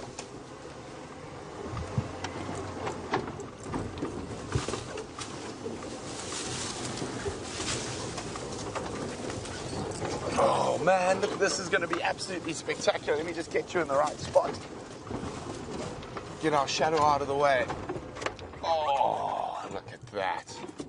Mr. Q, true to form, loves a good pose. You hear that clickety click? It's me also taking advantage of his posing. Now, I hope you guys are getting some fantastic screenshots of this. And if you are, don't forget to share them on our Facebook page, which is called SafariLIVE, or pop them on Twitter with the hashtag SafariLIVE.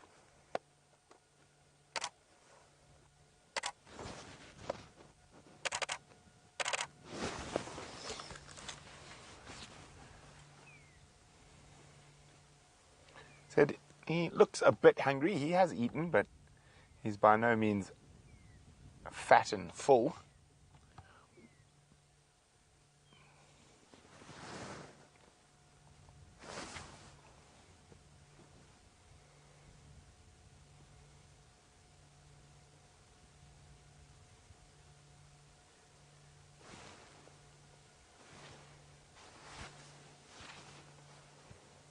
Look at that. He is just a spectacular male leopard. He's around 4 years old now. Oh, there we go. Looking right at us with those gorgeous golden eyes.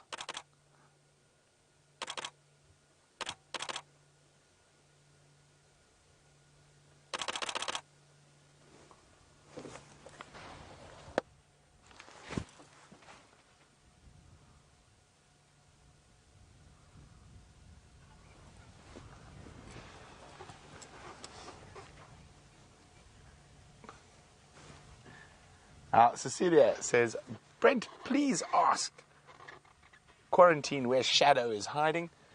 You speak leopard, don't you? I wish you did. I wish I did, Cecilia. We'd have a lot more leopard sightings than we do already.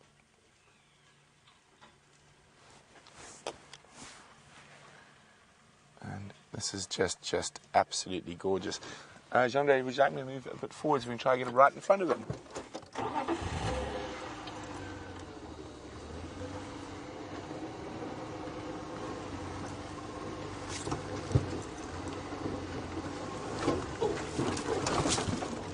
So when? How's that? Oh, magic. Oh, he's on the move.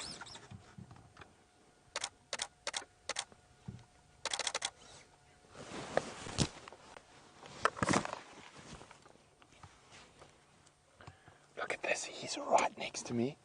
He's literally a few feet from me. He's going so close to the vehicle we can't see him. There he is. Now, he is one of Karula's progeny, and he has grown up around vehicles.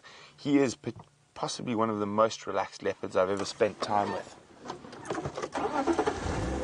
I'm going to try and keep up with him.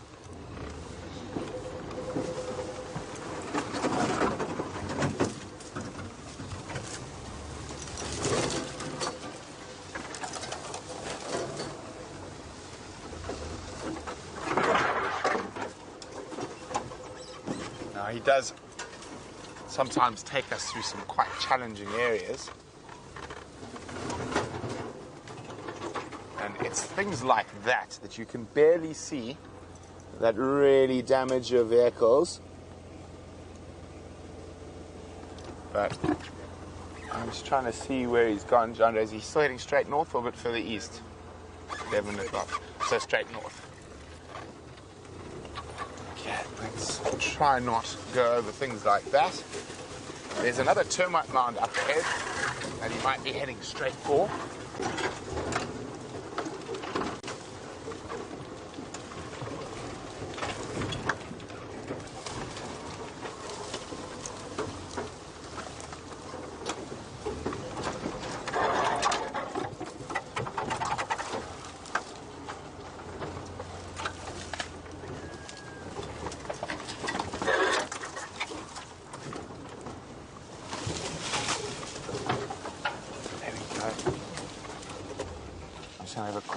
show you a quick look before we try to get a bit closer. So this is his very, very common for male leopards or leopards in general to move termite mound to termite mound, utilizing them as high ground to see for potential prey.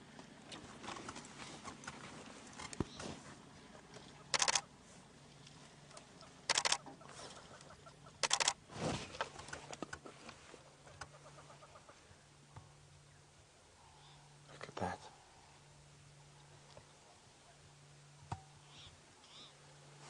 Oh, it looks like he's going to lie down for a bit. Okay, let's get a bit closer. I do love spending time with this particular leopard, although his brother was my favorite.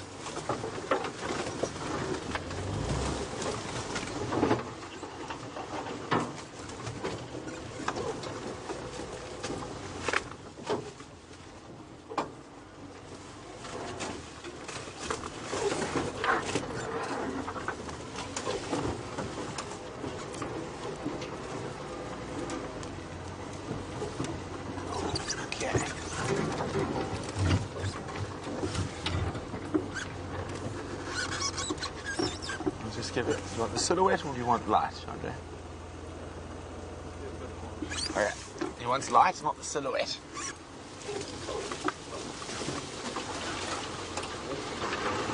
Cool.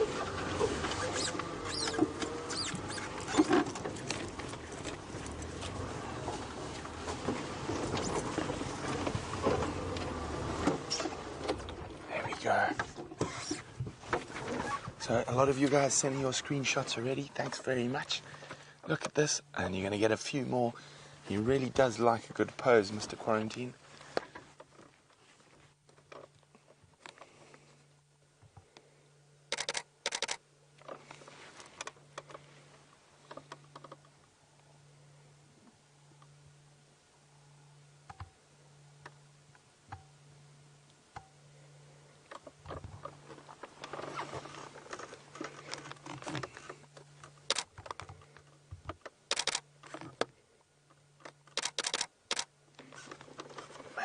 Majestic. He's the type of leopard you can snap off a whole card on. It just gives you so many great photographic opportunities. You can actually see his neck is thickened and he is turning into a beautiful big boy.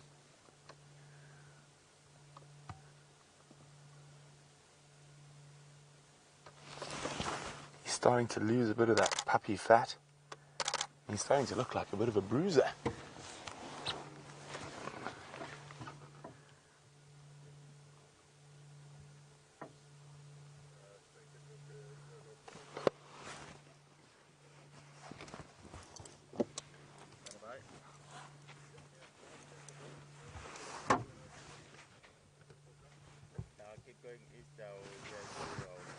Look at that.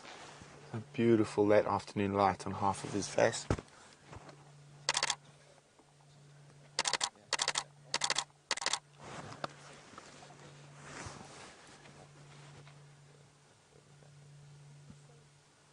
So it is nice that we're seeing so much of him again. When I first started at Safari Live, we used to see a lot of him on Juma.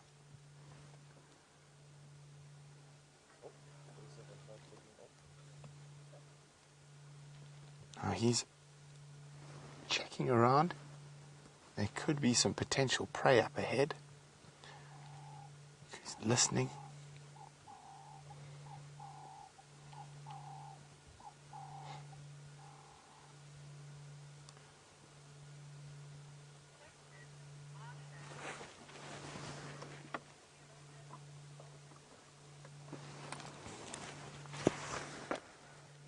Now, Marsha in Oklahoma is wondering if this guy's brother, Kunuma, is as successful as Quarantine has become in this area.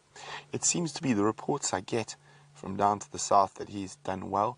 The big male who was dominating over the area he's in was actually killed by lions recently. So he got a bit of a lucky break there.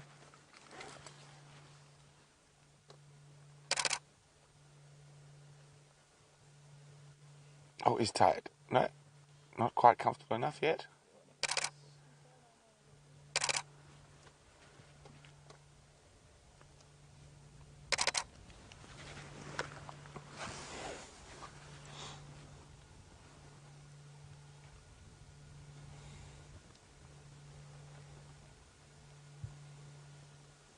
Oh, look at that magnificent profile. You can see what I'm talking about. How his neck is thickening. He's getting much, much bigger. He's losing a bit of that sort of puffy young face, and he's starting to develop that sort of almost a bruiser look about him. Someone not to be trifled with. He's very big for a 4-year-old leopard. Now, he's having a little cat nap. Oh, there we go. Making himself comfortable on his paws.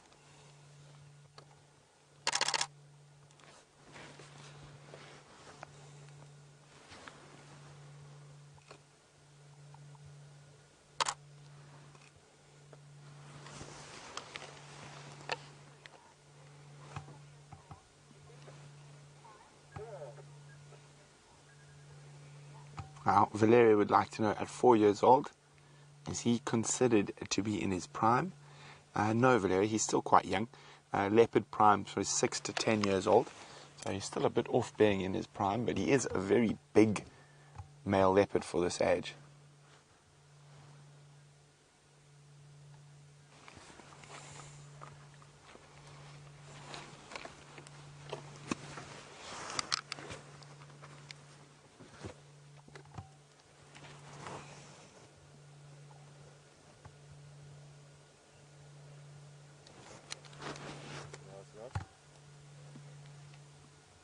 You know?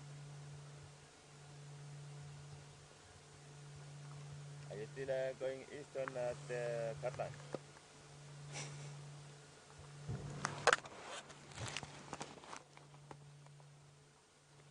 Going east.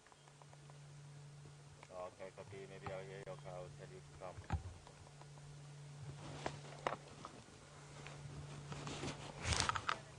Yeah, across the boundary from where we are, we can see that Koro tower. Jen's wondering, where is brother Kanuma hanging out? He is hanging out on Londolozi near the Sand River, the last information I heard. Now you pass out. Come back on the same area from that end, then I'm taking you to Cheetah Plain 10. You pass that one, keep coming west on a halfway.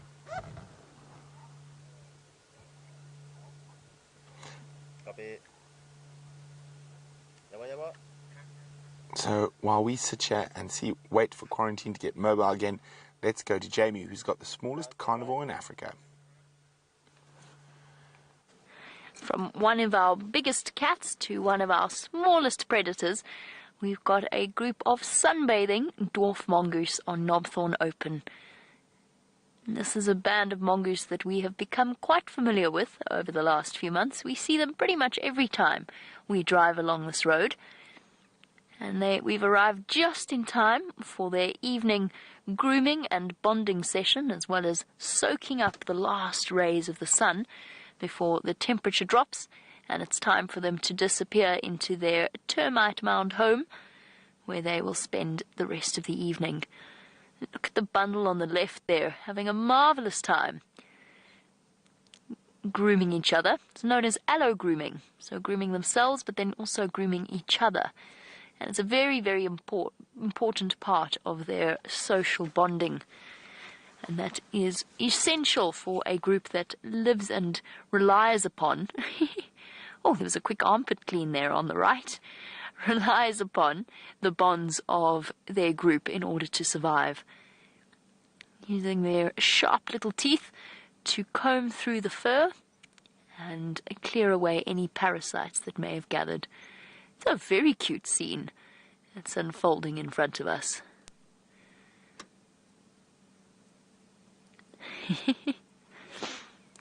Putting those fierce little fangs to good work. Look at that one at the back on the left. It's got a scar on it. In fact, a couple of these guys have scars. I wonder if they haven't been involved in a skirmish with another band of dwarf mongoose, or another business of dwarf mongoose.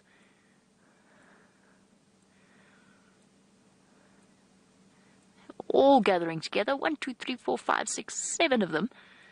8 of them, I think, actually. There was a head that popped up that I didn't see initially.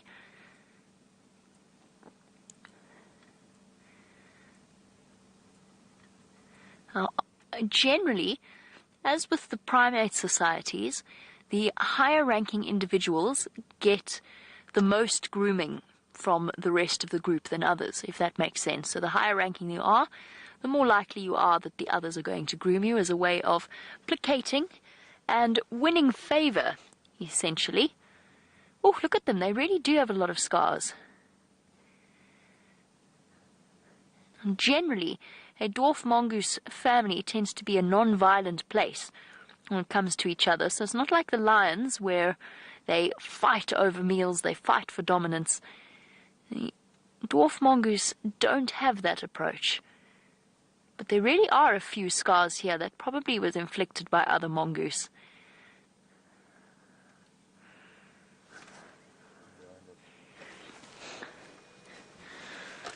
Oh, it's okay, little one. Oh, shame. It's all right. You can come. Promise you we don't bite. We've got one on the other side that I think is really wanting to go and join the rest of the group, but finds itself in a difficult position in that there is a great big obstacle in front of it. That, of course, being us. I can't. I feel guilty. We have to go back. We have to go backwards. I mean, not that it's that hard to go around, but shame. I feel guilty. All right, little one. Let's go see. Let's go back a bit and see if that doesn't help encourage a bit of movement from this little chap. Oh, he's darted off undercover for now. Here you go. Okay, there's a nice open spot for you. As you were. Vanished. Oh, here we are. It's okay. You can come. You can come through.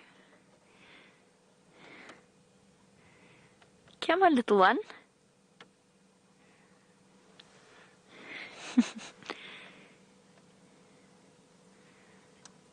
Okay, we're just going to sit nice and still, and that will relax them. And dwarf mongoose tend to be relatively bold creatures, curious and get comfortable very quickly with the presence of other vehicles.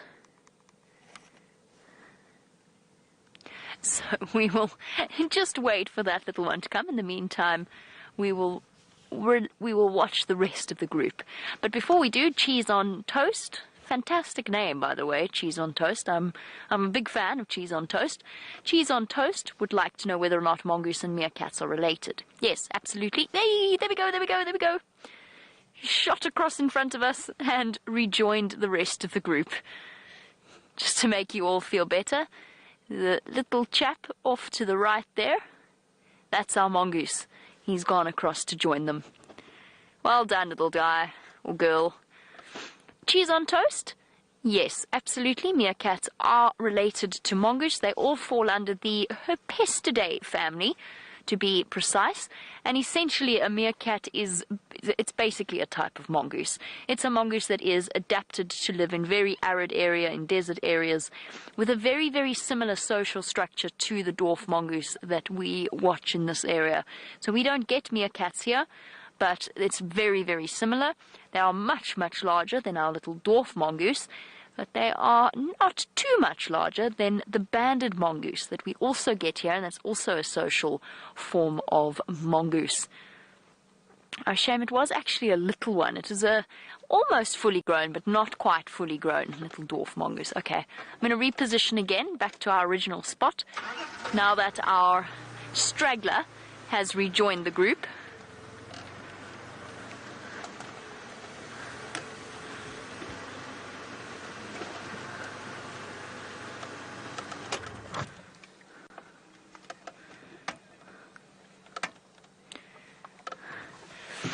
We talk about our dwarf mongoose. Never mind, over to Brent. Let's see what Quarantine's up to. He's just spotted a duiker. The duiker came running in towards us, and he just spotted it and he shot off that termite mound. No, I didn't see where the duiker went.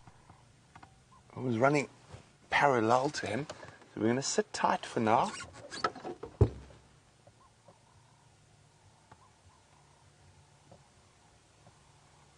Oh, looks like he's lost interest, but it was enough to get him up off the termite mound. He just literally sprinted down.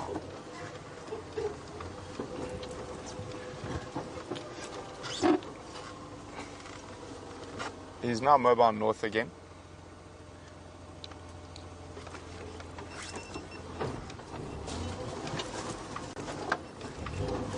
Okay, we're going to try to stick with him.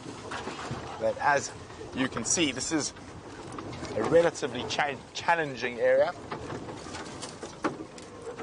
Trying to find a gap through here. There's one. Or is it? Not really.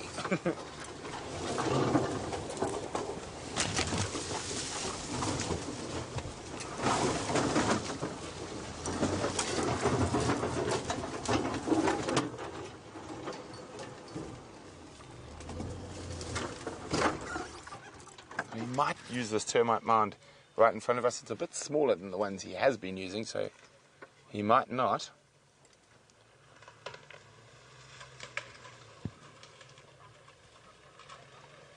Oh, he is going to. He's going to pop up right opposite us.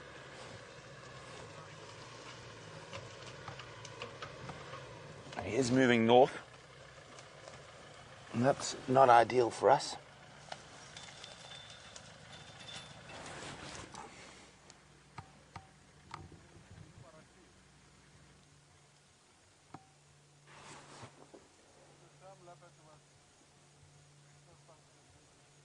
He's smelling.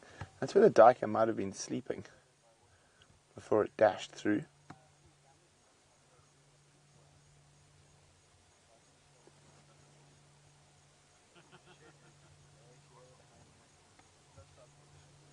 I mean, a good sniff. It also could possibly be a scent mark from another leopard.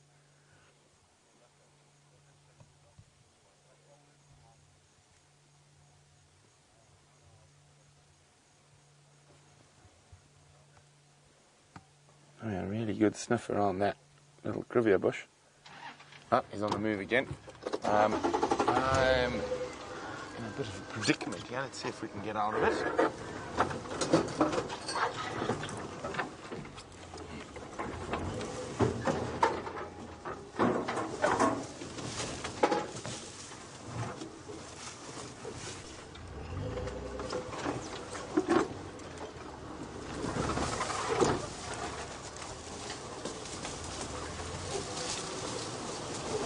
You still see him, Jean-Ray?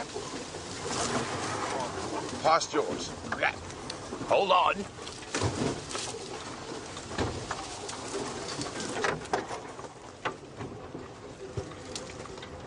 Trying to see. Ah, there we go. Got him.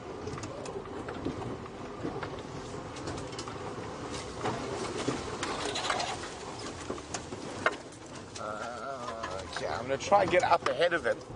It's going to be quite difficult to stick with him. He is getting very close to our northern boundary.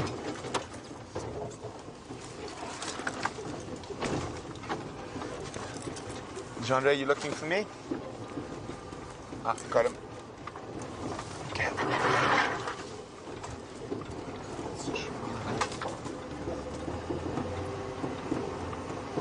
Of course, he's gone through the thickest of the thick there, just to the left of us.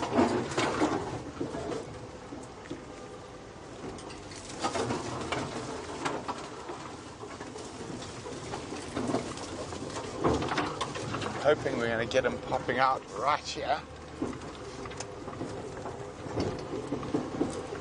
Well, let's hope he heads for that large termite mound. But I think was sort of coming out a little bit further to the west.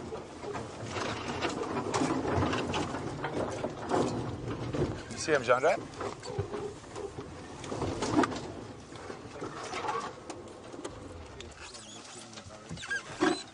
Okay, so this is a bit of guesswork. I've gone quite far ahead. to see if we can jump ahead of him. Let's keep my eye open.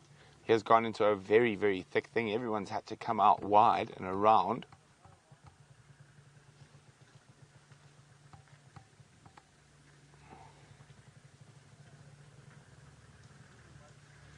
I think I saw... it's a bird. I just saw a flash of movement. Oh, there we go. Well done, Jean-Andre.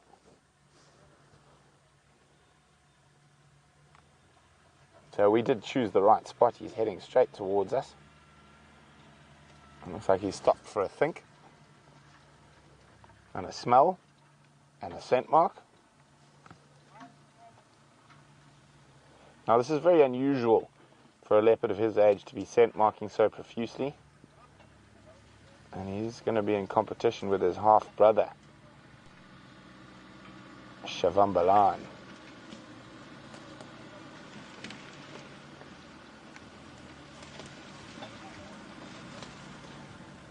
Oh, he is just gorgeous. Look at that. Oh, they move so gracefully.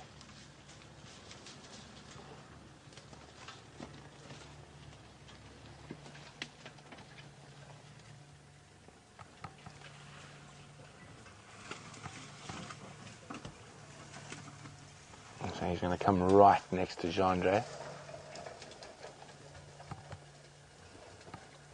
Right behind us.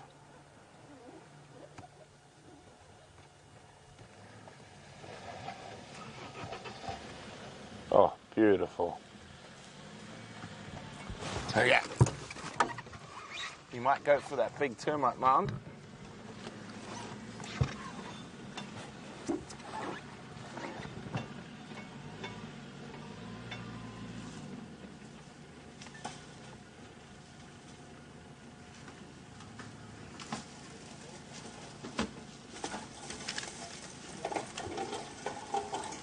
Unless he spots something else.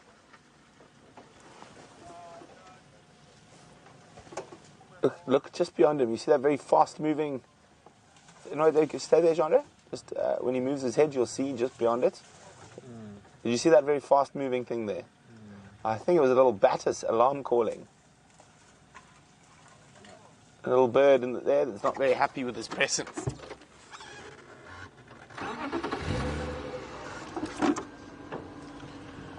Okay, let's try.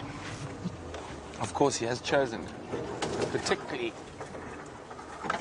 nasty block. I want to see if he's not moving towards that termite mound. So I'm going to go up and around again.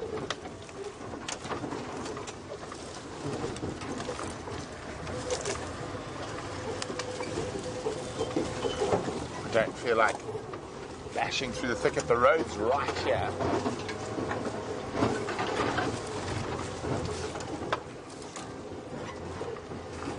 Of course, this road is unfortunately also our northern boundary.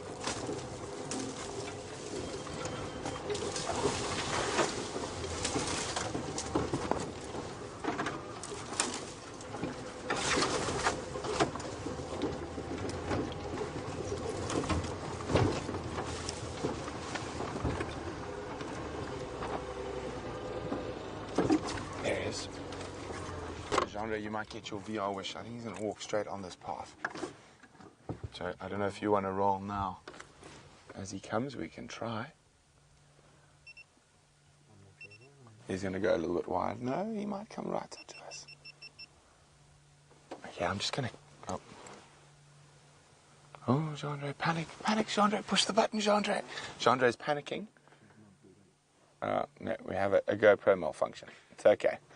It's not your fault, Jean-Andre. Let's just concentrate on the leopard. So he's heading right now towards the northern edge of our traverse area. And I think he is going to cross the boundary, unfortunately. But it's still been great to catch up with him.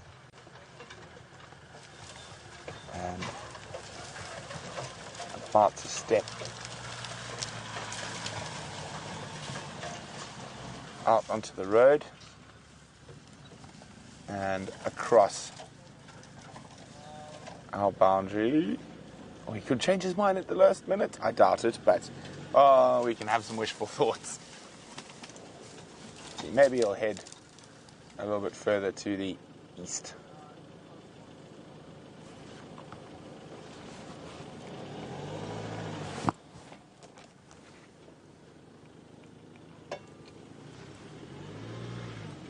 Bye-bye, Mr. Q.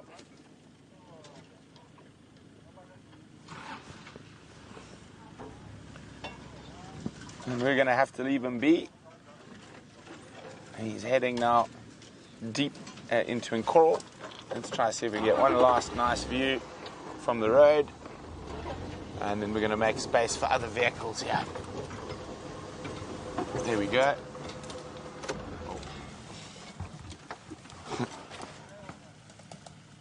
There you go, a leopard in a hat. Not something you see in the same shot every day. Oh, a leopard in hair as well. So he's crossed out of our traverse zone. He's definitely on the hunt. Hopefully he makes his way back towards cheetah plains to hunt. He's going to zigzag through this mixed broadleafed woodland at the moment.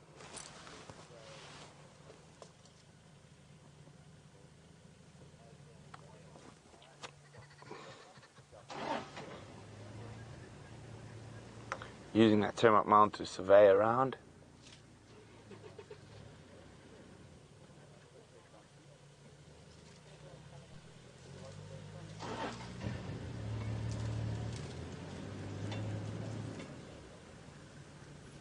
Definitely on the hunt.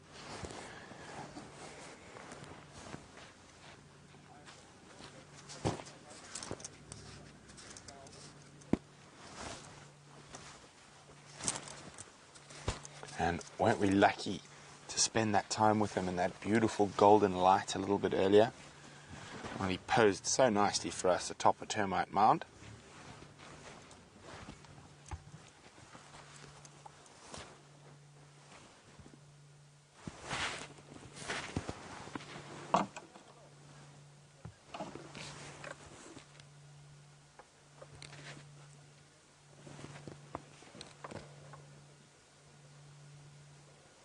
Just carefully checking around. You might lie down on this termite mound and we might carry on hunting.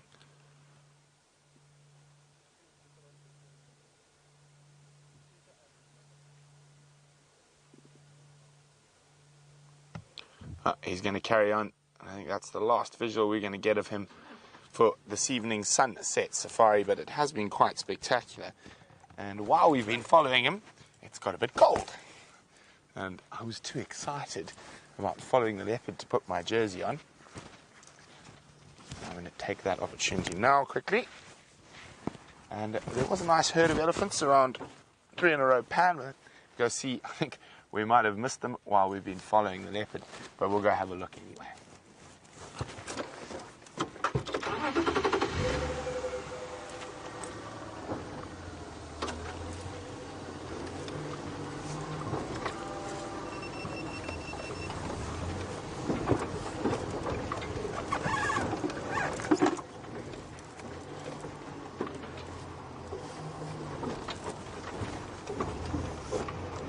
Oh, bouncy bounce.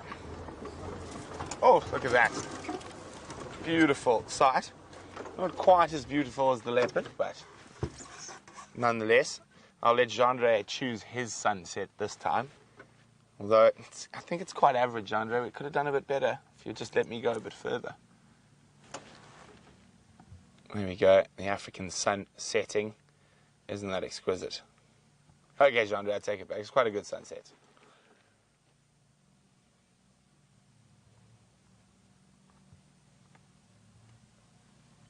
And you can actually see as Jean-Ray darkens, you can see some sun spots. Isn't that incredible? 1, 2, 3 that I can see. And the sun is not broken. It's not shattering. That's just a little stick that's in between us and the sun on the left-hand side of the screen.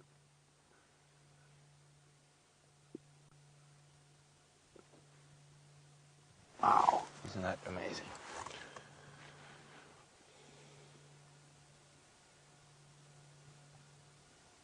Lovely.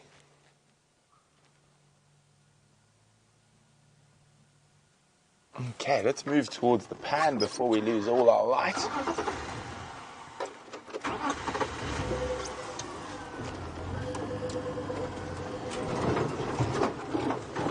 Whoa, that was wonderful. I do love spending time with Quarantine. He's always such good value. And that's the nice thing about young male leopards. They're always up and active, or a lot more up and active than an adult male. Adult male generally just tends to march, hunt, scent mark, march, hunt, scent mark. Now, someone was asking whether Quarantine had any offspring yet. And Tasha, here we are. Hi, Tasha. Not yet. He's still too young to hold a territory, although he's behaving like he holds territory. So maybe he'll get lucky enough to mate before he's 5. But at the moment, it's not impossible, but just very unlikely that he has any offspring just yet.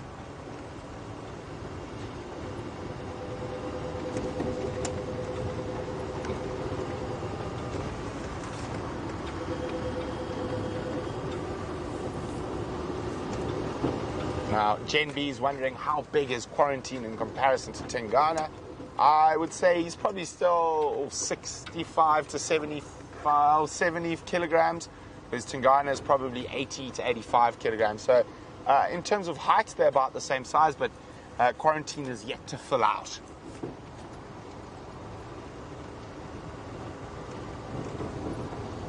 Okay, so on our way down here, we dashed past the elephants to get to Quarantine.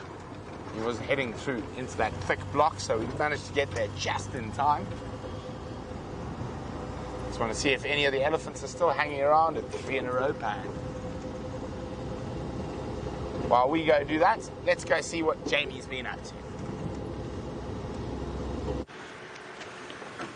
Well, we might not have had any luck with Shadow, but at least you got to see her younger brother. I was going to say little brother, but younger brother I think is a better description.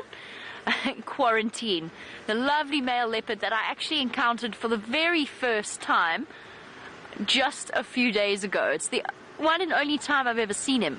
Quarantine, as far as I understand, was named after quarantine clearings, and it was just before I started working here on Djuma that he actually dispersed and moved away from his mother's territory. And speaking of his mother, I've moved outwards from my search for Shadow, although I am going to return to that area. I've just been doing very, very large loops around it, hoping that perhaps I've missed something, but I haven't. I know she's in there somewhere. The block where 4 guides spent 4 hours tracking Shadow, including Herbert, and never managed to find her not so long ago. So a very, very tricky spot, and I'm relatively certain that is where she is. Oh, very bouncy spot over there. And we're going to search instead for Shadow's mother for now, and then slowly make our way back into that area. What I'd really, really like to do is go up towards Sydney's dam, and I know that Brent has shared the news about our hyena den on Manyaleti, kind of in the hope that they might have decided to pop out around there, just pop out around the dam, I mean. But unfortunately, I don't think Wendy will quite make it that far north. She's a little bit limited as to where she can go. No, well, it seems as though Elephant's prediction came... No! What is wrong with me today? Brent's prediction of elephants came true. Let's head across to him. Oh, well, we're literally surrounded by elephants at the moment. That one's having a scratch. Quickly in front of us, Chandra. 2 boys. Look at that.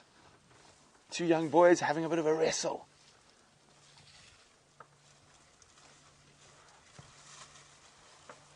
You can actually hear their tusks hitting each other.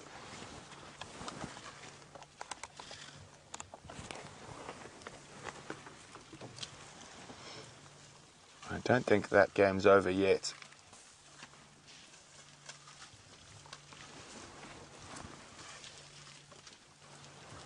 Well, we can see who's winning, and it's the one on the left. They are creating a fair amount of dust.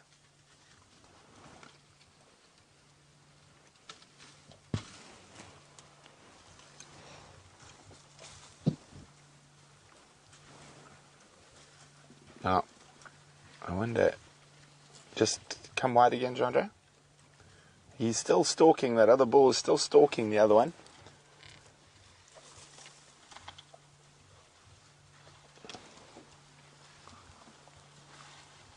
Oh, look at that. Oh, isn't that amazing? Now that's swagger. I want to get a bit closer. I'm quite interested into the dynamic that's happening with those two bulls. We'll come back to the rest of the herd, but I think there might be a bit more action around those two again.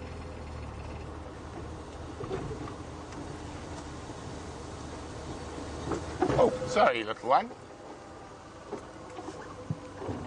Watching all the other elephants all around us.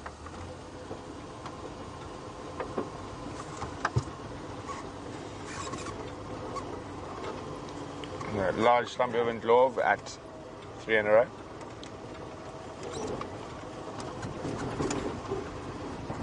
Okay.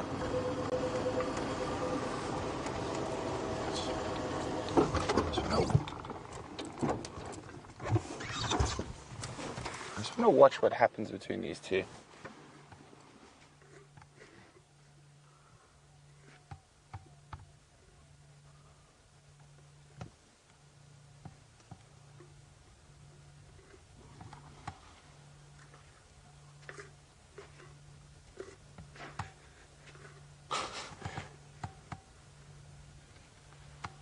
Found the water pipe, or the old water pipe, and is wondering why there's no fresh water coming out of it.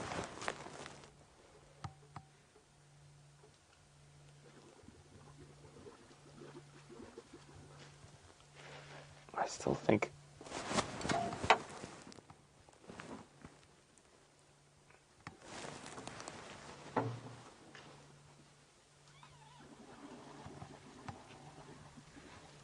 just blowing bubbles.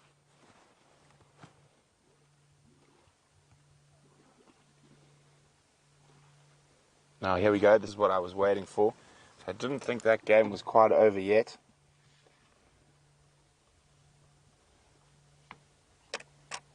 Oh, oopsie. And see, it's a bit more playing, although these boys are probably mid to late 20s. Oh dear, what's going on? Oh. I thought there might be a little bit more action. See, the smaller elephant has chosen the higher ground, standing above, trying to take advantage of that.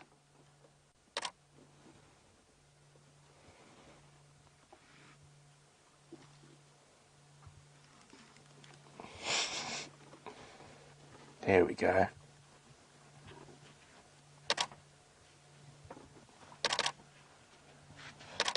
It's not too serious, it's more playful than anything else.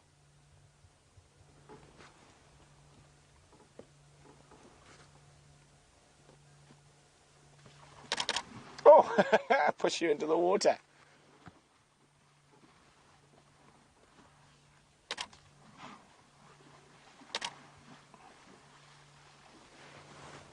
These young bulls are so much fun, especially when in this type of mood.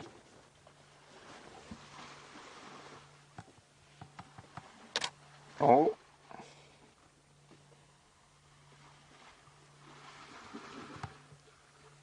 I'm going to go make some big mud splashes shortly.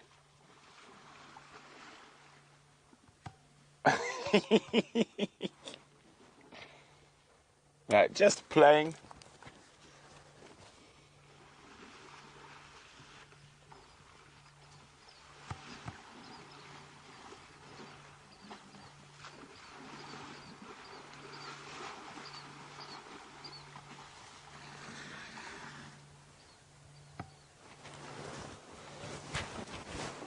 Oh, fantastic creatures to spend time with.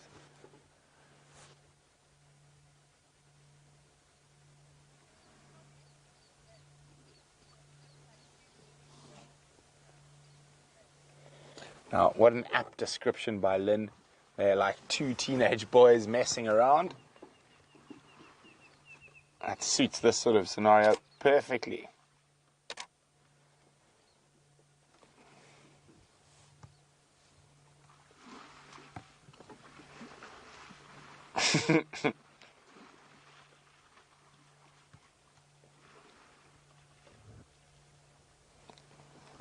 Now, who's going to make the first move?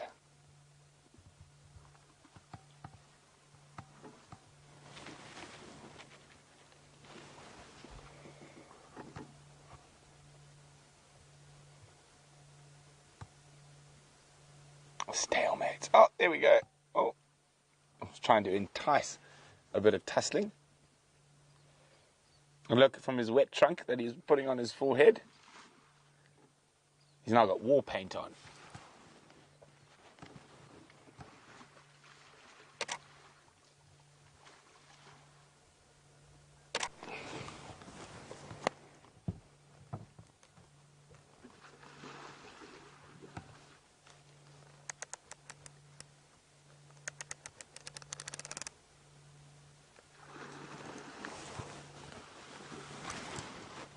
Oh, it looks like they've hit a bit of a stalemate. Let's go see what the rest of the herd are doing behind us. Oh, wait. Okay, no, maybe let's stay with these two for a bit longer.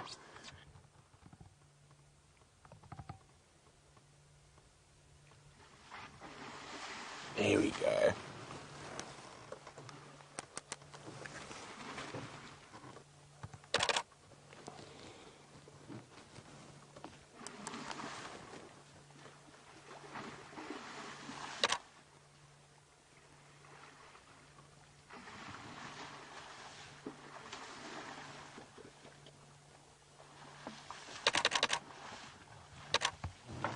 Oh, you can hear that.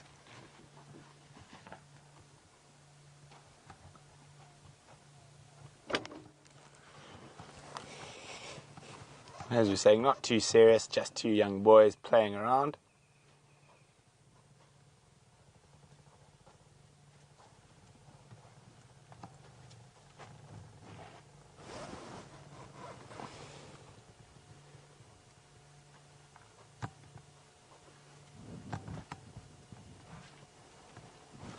Oh. Now they're right opposite us now.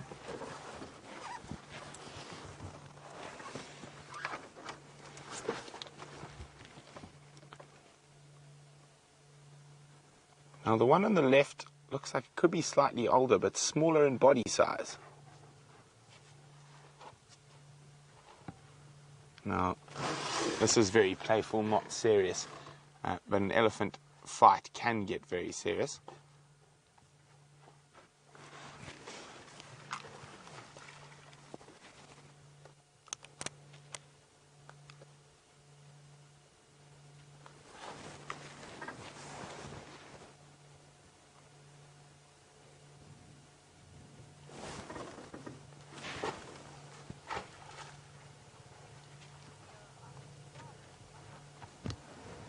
So they're about to walk behind us. Oh, we just noticed us here. So we're going to have to turn the car around. While we do that, Jamie's got some other animals that are locking, or their horns in this case. I really wanted to show you what the impala rams were doing. They were fighting as well, so I thought I was going to sort of lead with there must be something in the air in the Sabi Sands tonight. Unfortunately, our impala, right at that moment, true to the joys of live wildlife filming, decided to stop sparring. So much for that idea. It was a good idea while it lasted, Gert, from fighting elephants to fighting impala. They've all completely relaxed, and off they go. We have some zebra to show you instead. If you'll bear with me one moment, they've also decided to go behind the tree. So all in all, it's gone fabulously around Treehouse Dam. The animals are not on our side today. Well, no, that's not quite true. We just haven't been very lucky today. Let's go forward a little bit for our zebra scenes, in the hope that we can provide you with a good reason to have taken you away from Brent's elephants temporarily. And there you go, our zebra looking, as always, incredibly picturesque in the evening light. Standing by.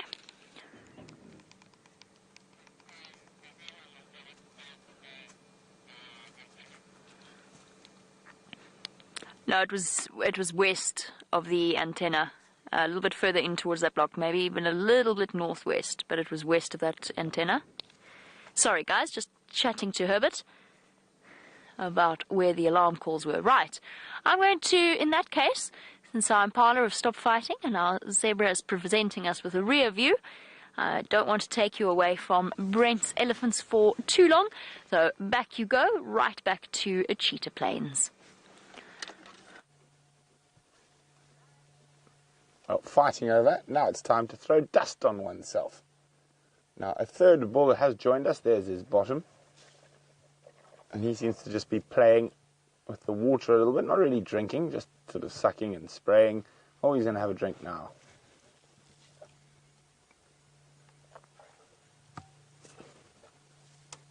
Slightly older, slightly bigger. I'd say he's early 30s. Hey, big boy.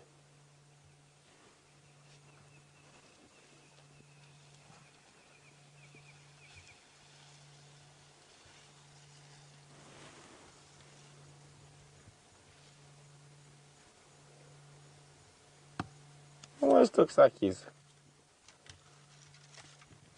giving me a little mischievous look, like he wanted to come shake his head at the car. Now, while we've been following these bulls around, the rest of that breeding herd has moved off into the bush, and it looks like the bulls are going to join them. I'll stick with them while we can.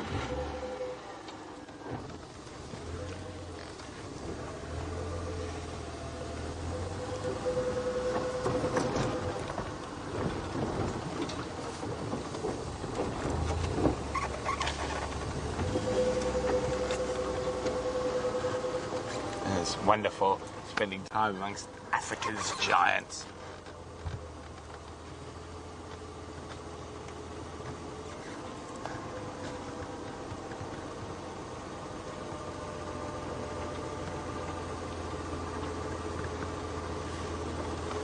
I do love Ellies, especially the boys.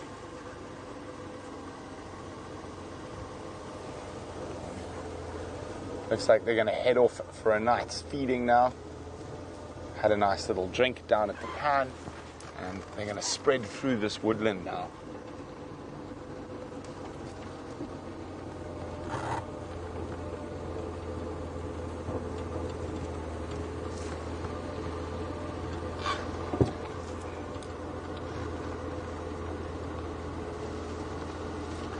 Isn't this awesome? We're just slowly moving parallel to this big boy. Hello, you. He changed his mind. He wants to cross the road.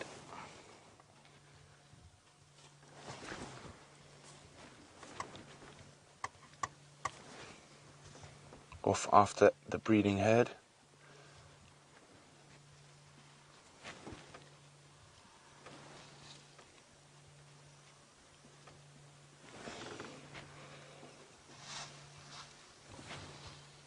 Well, we're going to let these Ellies move off and continue on with their nocturnal foraging. Oh, there's another one coming. Is he going to follow? Or is he going to stay on the peripheries? This is one of the young wrestlers.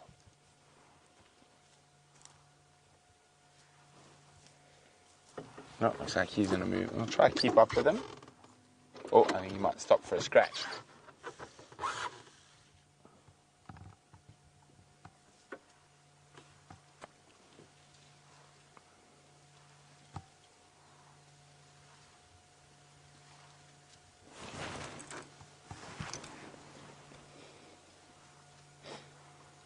Scratching his tummy against the wood. He can't be that itchy. Oh, yes, he is that itchy. He's going to sit on the log. So quite often they'll get ticks and things stuck in their groin there, and scratching on sticks like that help them to remove those ectoparasites.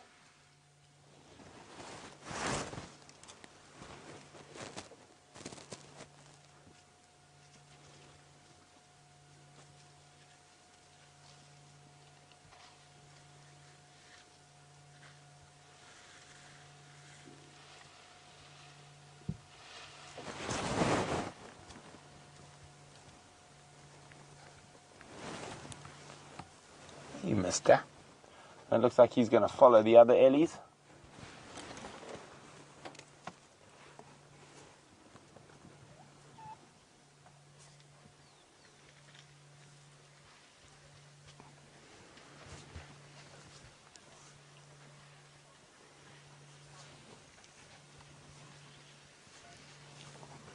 Sashin's wondering what was the meaning of the gesture the one Ellie was showing earlier, holding his trunk on his forehead. I don't think there was any meaning to it. I think he was just playing.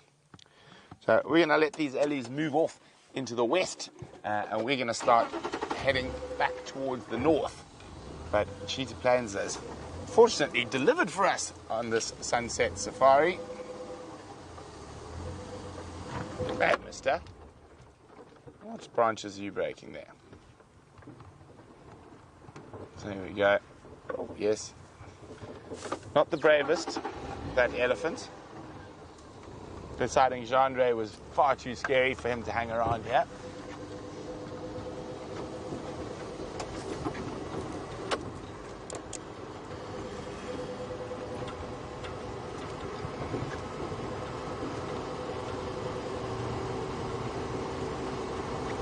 So we're going to start making our way back towards the north of Djuma and see what we can find on our way.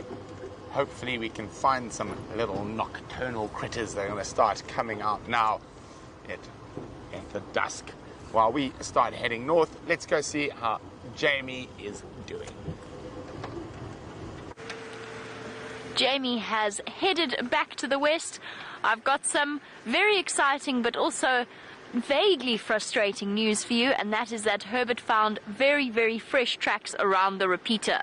So where we went this afternoon, she popped out there with her cub in that area. So Herbert's still convinced she's got a kill somewhere there. We must have just missed out on seeing her. And unfortunately now it's that little bit too dark for us to go back there and have a look for her, because we can't, and we won't, spotlight a cub that is that young. Sadly, our search for Shadow ends for now, but at least we have a really good place to start for tomorrow morning's sunrise safari. Oh, it's one of those days where she was just so close and yet so far. Well, she probably was never far. She was probably always very close. It was just that difficult patch, and we must have just missed her. I'm trying to untangle my spotlight. There we go. It was caught up in my radios. So we'll continue on. We'll keep an eye out for her, but we won't go looking for her in that area with the spotlight. Now we've just got to hope that Shadow, on contrary to what we've been talking about earlier, we've got to hope that Shadow does in fact keep her kill this time around, safe from hyenas. Hopefully she hoists it if in fact she does have a kill with her. And for now, we'll abandon the search and carry on looking for nocturnal creatures. And I think since we're here, let's go and investigate that bush baby nest that is not far from us at all. See if they've been spending their evenings there. The bush babies have a number of nests that they regularly utilize, but they don't stay in the same place every night. So what they'll do is they'll have a number of different places that they return to, but they'll move from place to place. And just by the way, on that subject, the dwarf mongoose that we saw, I encountered another group, another family really close to where we spotted the other group, which means I think that we were right about the fact they might even be involved in a little bit of a territorial dispute, and that might explain the fresh scars that were on some of those mongoose that we saw. Ah, Shadow in her favorite block.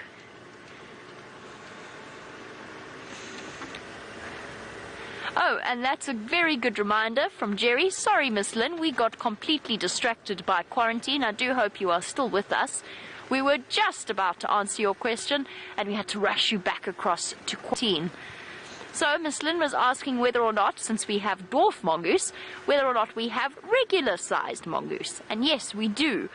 We have several different types of mongoose that we see, and in fact one of them is nocturnal, and one that we get really excited about seeing.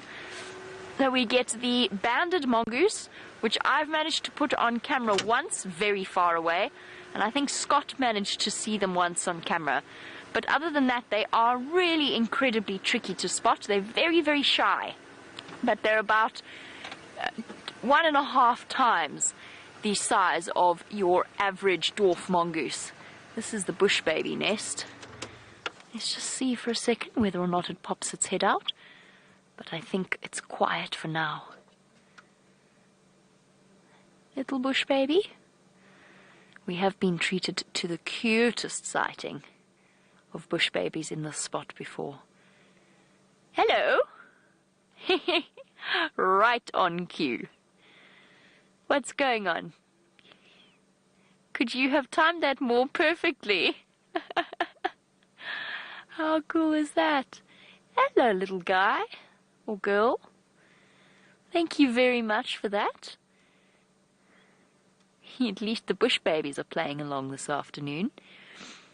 A very sleepy face poking out of its hole to investigate what's going on. Oh no, I think I'll go back to bed instead. Not quite time for me to be awake. Almost. It is actually time for you to be awake, little bush baby. How cool is that? Just goes to show as well how comfortable they feel with the vehicle, because if that bush baby didn't feel comfortable, it wouldn't have popped its head out. How perfect was that timing? It was absolutely awesome. Sorry, Miss Lynn, your question will get answered fully in one person. One more time, yes, no? Little bush baby, want to come say goodnight to everybody and farewell? No, bedtime. Not quite ready to get out of bed just yet. Fair enough.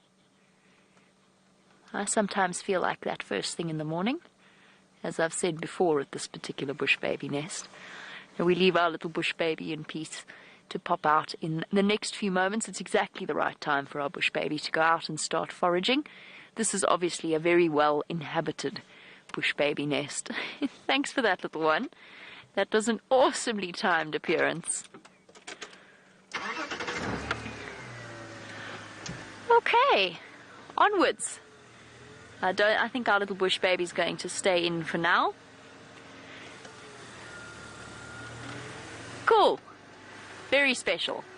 And back to poor Miss Lynn and her question, since we seem destined to keep being interrupted. Miss Lynn, apart from the banded mongoose, we also get the slender mongoose.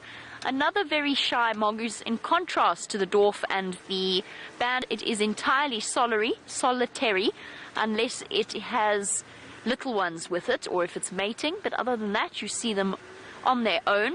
And you usually see the tail end of them disappearing into termite mounds, which is why we get really, really excited if we spot one.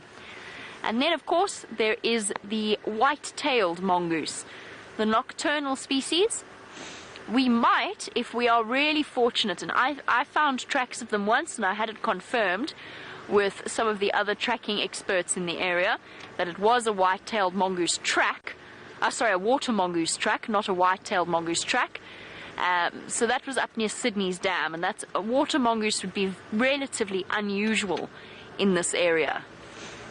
Another extraordinary sighting I had, unfortunately most definitely not on camera, it was on the way home from visiting friends in Simbambili, and that was a striped polecat, which is also relatively rare, same family or similar family as the mongoose and the meerkats. That put in an appearance, and we'll be very, very excited if we do spot one of those at some point. The night holds all kinds of exciting secrets waiting to be found. That bush baby was a wonderful moment. Just little head peeking out and blinking sleepily at us.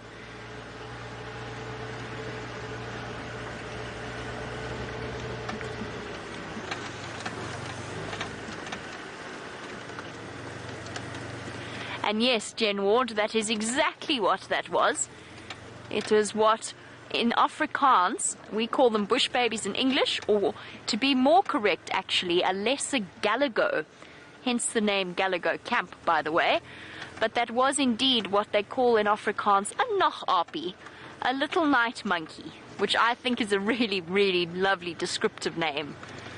A lesser galligo or a nachtapie in Afrikaans.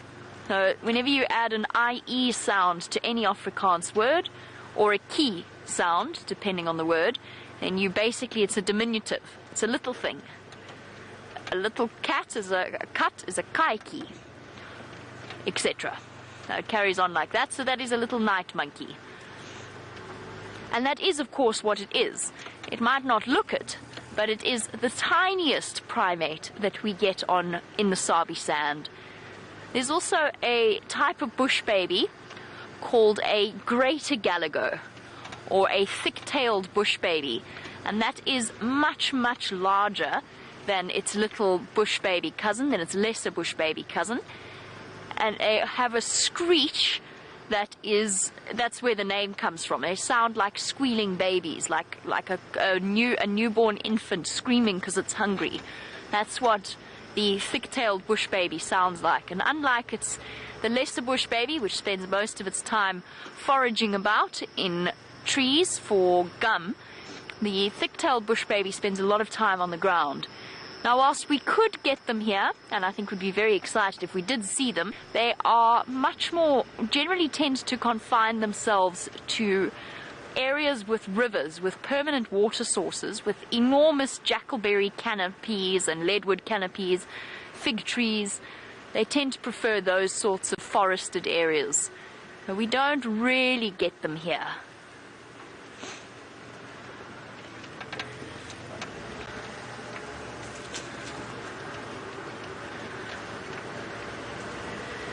And there's a little family of bush babies that actually live at camp with all of us, and they alternate between sleeping in the trees above what we call the Wendy house at DRC, or they live at Mike and Candace's house, our next door neighbors.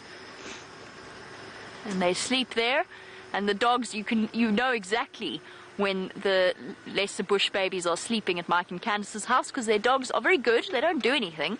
They just go and sit underneath the tree that they sleep in and stare up at them longingly.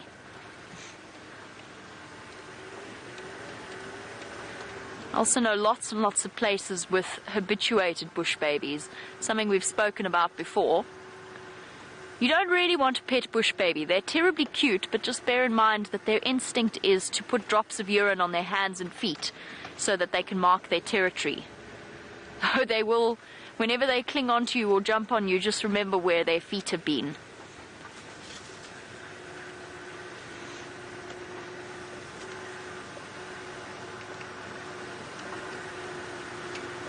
And Andreen, you wanted to know whether we have ever seen bush baby teeth. Am I correct in that? No, I don't think we've ever come close to, well, I certainly not with me. I don't know whether we've ever managed to get close enough. Certainly with the camera that Brent has on his vehicle, we might be able to get a good glimpse of them if a bush baby were to give us a nice yawn. They have the bottom teeth that they utilize are actually quite specialized, used for grooming, so their incisors form a nice grooming ridge that they use to keep themselves clean. And as you can imagine, they do have quite sharp little teeth because they're omnivorous. Now, at this time of year, most of their diet consists of gum or sap from the trees, and what they'll do is they'll go and find a nice spot where a beetle has bored into the bark, and they'll suck up the sap from there. But they do also catch and eat things like moths and insects, which in turn means that they need the kind of teeth that an animal would require to maintain that sort of diet. So quite sharp little teeth as well.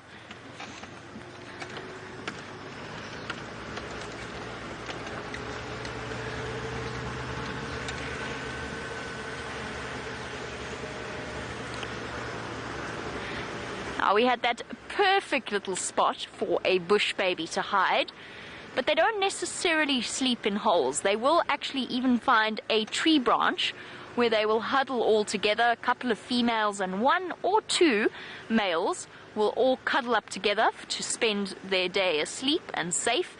It has to be somewhere with plenty of cover though, because obviously there's a lot of animals that hunt during the day. Anything like the gymnogene or the harrier hawk that we saw today would be a regular predator of bush babies. Any raptor species, so they've got to pick a spot that is safe for them, and a hole like that is absolutely ideal. But they do not make the holes themselves. So what they will do is they will take over a hole that has been made already. And that question came through from Laura, watching in Pennsylvania. Laura, no, they don't make their own holes. And what they'll do is a hollowed out dead branch, like the one that was in, was perfect. Because a woodpecker might come along and open up a hole there. Or, alternatively, something like a barbet is also capable of excavating its own holes. So generally, the little bush babies are relatively ill-equipped to create their own nest sites. Yes, they might definitely perhaps pick away at the bark, maybe hollow out, make it a bit more comfortable for themselves, but they don't excavate their own little nest sites. And perhaps if we keep monitoring that particular bush baby hole, there's a chance that we might even get to see little tiny bush babies, which is a bit tautologist, but you get what I mean. A bush baby would be trust me, one of the cutest things you can see out here. And they stay in their little hole until they are fully covered in fur, and then they go out with their moms.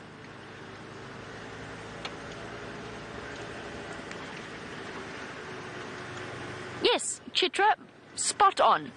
The bush babies are in the same family as the slow lorises. They are put together. They're grouped together in all of the textbooks. The slow lorises and all the prosimians are all grouped. They're all part of the prosimian groups, and they are actually thought to be one of the most primitive forms of primate that have evolved. So that hand structure that they haven't quite got to the dexterity that monkeys and the apes have, with the either partially or completely movable thumb, but they have got the basic prosimian hand structure, that grasping motion that they create, that they make. So yes, spot on, Chitra, related very closely to the slow lorises. And there's one other primate that's in that family, and it's going to drive me mad. I will remember it. Just give me a moment to kick my brain into gear, because obviously it's been working so well this afternoon. Oh, what is the other one? I'm going to kick myself when you know when it's going to come to me. I'm going to wake up at 3 o'clock in the morning with my eyes wide open and go, oh, that was it. It's not a lemur, but it's something similar. Thank you, Kat. It's not a lemur. Oh.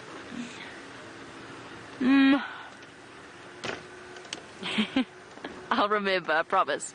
At some point I will remember.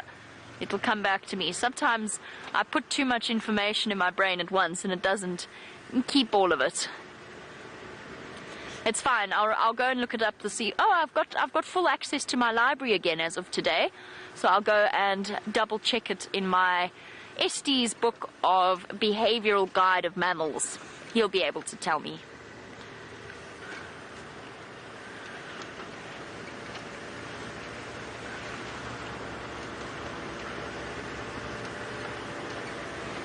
Right. My mission over the next few days, and has been over the last few months, is find you guys a porcupine.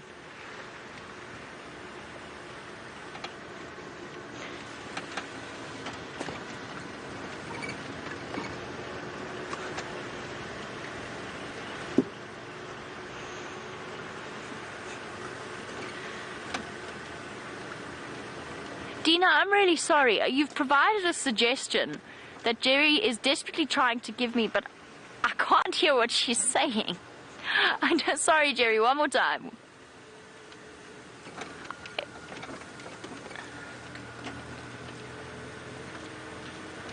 She's saying flops.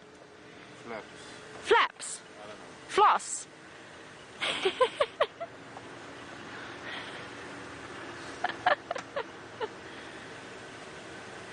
sloths. She's saying sloths. That's what she's saying. I'm sorry. No, Dina, they're not.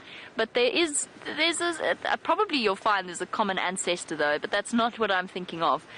In terms of related to the bush babies. It's not a sloth. Sorry, Jerry. I don't know why I thought she was saying floss. That's what it came through. That's what it sounded like through the radio. I was trying to work out if there was some magical floss creature that I'd never heard of. No, Dina, I don't think it's not the sloths that I'm thinking of. It's actually difficult to say, enunciate properly in a South African accent. Definitely not Jerry's fault. That was entirely my fault.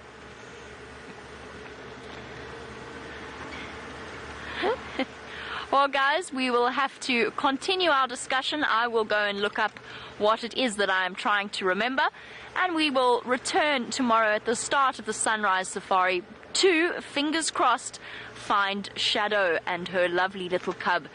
But you'll have to wait a few hours until the sunrise safari for that to become a reality. So for now, a big thank you to Gert, also known as Carrot, despite his objection to the nickname, for all of his fantastic camera work, as well as to the lovely Jerry and Rebecca in final control. Most importantly, thank you to all of you for joining us. I hope you had a marvelous sunset safari experience, and we'll catch up with you in a few short hours. For now, I'm going to say farewell and send you back over to Brent, who would also like to say his goodbyes. Cheers, everybody. Well, hopefully we can conjure a nocturnal critter before the end of the sunset safari. And we are in a good area for that. We're on the southwestern bank of the Mawati river system. And there's some nice open clearings and sodic sites, thickets, so lots of different potential habitats.